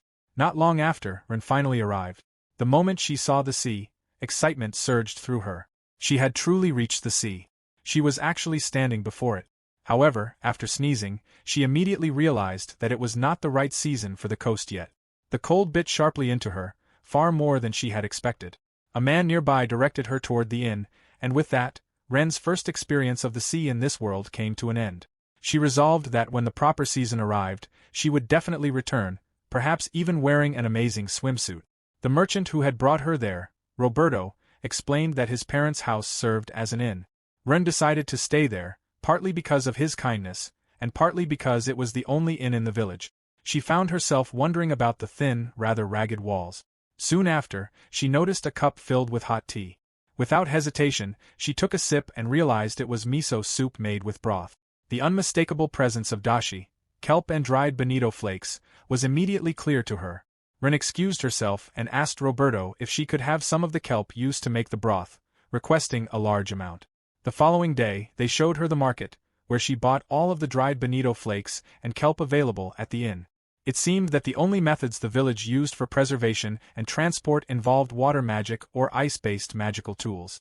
Because of this, they only caught small quantities of fish at a time. The market was essentially a small one meant solely to serve the village. There were flounder, sea bream, mackerel, and many other varieties on display. Ren excused herself to the old man running the stall and requested all of them. She went on an unrestrained shopping spree. The old man remarked that the village would manage without fish for the day, but warned that buying so much at once would normally result in spoilage, asking whether she was truly certain. Ren assured him there was no problem, claiming she possessed a special magic bag. In truth, she was relying on her cheat-like storage skill, which placed items into stasis. During the daytime, Ren spent her hours on the beach using creation magic to endlessly produce salt. She felt a quiet sense of pride, knowing she could make as much as she wished, and promptly stored it away. As for the seaweed she was processing, she began planning dishes she could make with it. Onigiri, norimaki, even kaizemaki. From then on, she remained in the southern village. For several days, she bought nearly everything that appeared in the market. She felt as though she was beginning to be treated like some sort of noble. Before long, the entire village was going out fishing specifically for her sake. Soon, shrimp, crab, scallops, and many other kinds of seafood were being brought in. She was even receiving them at discounted prices. She continued buying large quantities, fully aware that an economy was only as healthy as the people who sustained it. Several days passed like this. After conducting a shopping spree large enough to stock a sushi restaurant, Ren finally decided it was time to leave the village. The entire village gathered to see her off. Before departing, she made sure that the local finances were properly in order. Roberto gave Ren a ride part of the way before they eventually had to part. Leaving the seafood village behind, Ren took out her paper, scribbled something down, and closed it once she finished. Narrowing her eyes, she looked ahead as the southern forest gradually came into view. Harula was not far now. Ren suddenly halted when she noticed the bushes rustling. In the next moment, two men burst out from the undergrowth, running at full speed. Right behind them, a towering monster gave chase. Each of its heavy steps slammed into the earth, sending dull tremors through the ground. The two men ran straight toward her, desperately calling for help. Ren gasped in surprise as she recognized the creature, another ogre. She drew her weapon and activated her magic. An air barrel shot forth, and in an instant the ogre was defeated. The two men expressed their gratitude, remarking on her impressive skill. Ren then sought to understand what had happened. One of the men hesitated, asking quietly if it was all right to explain. The other began recounting the situation. A week earlier, reports had surfaced about a pack of ogres, prompting the guild to organize an extermination operation. They were part of that force. The guild master had assembled the group in advance, consisting of 2 parties of C-rank adventurers and 5 parties of D-rank adventurers. The reports indicated that there were roughly 20 ogres, and the assembled force was believed to be sufficient. At first, the operation had gone smoothly. After entering the forest, they only encountered 1 or 2 ogres at a time and were able to defeat them without much trouble. However, eventually, they came upon a pack of ogres led by an ogre lord. An ogre lord was a higher evolutionary form of an ogre. When a herd was led by a ruler-class monster, the overall abilities of the group increased drastically. The individuals within the herd were of higher level, often including enhanced commander type. The ogre lord granted support effects to its subordinates, correcting and amplifying their individual ability values. Ren reflected that she possessed knowledge of this, but even so, the situation was extremely serious. She pressed on, wanting to know what had happened when they encountered the ogre lord. The man explained that the ogre lord's power had been overwhelming. The C-rank adventurers had managed to hold their own, but the D-rank adventurers had been thrown around mercilessly and had no choice but to retreat. They themselves were among the groups that had been scattered and driven off. The other man cursed under his breath, kicking his own horse in frustration.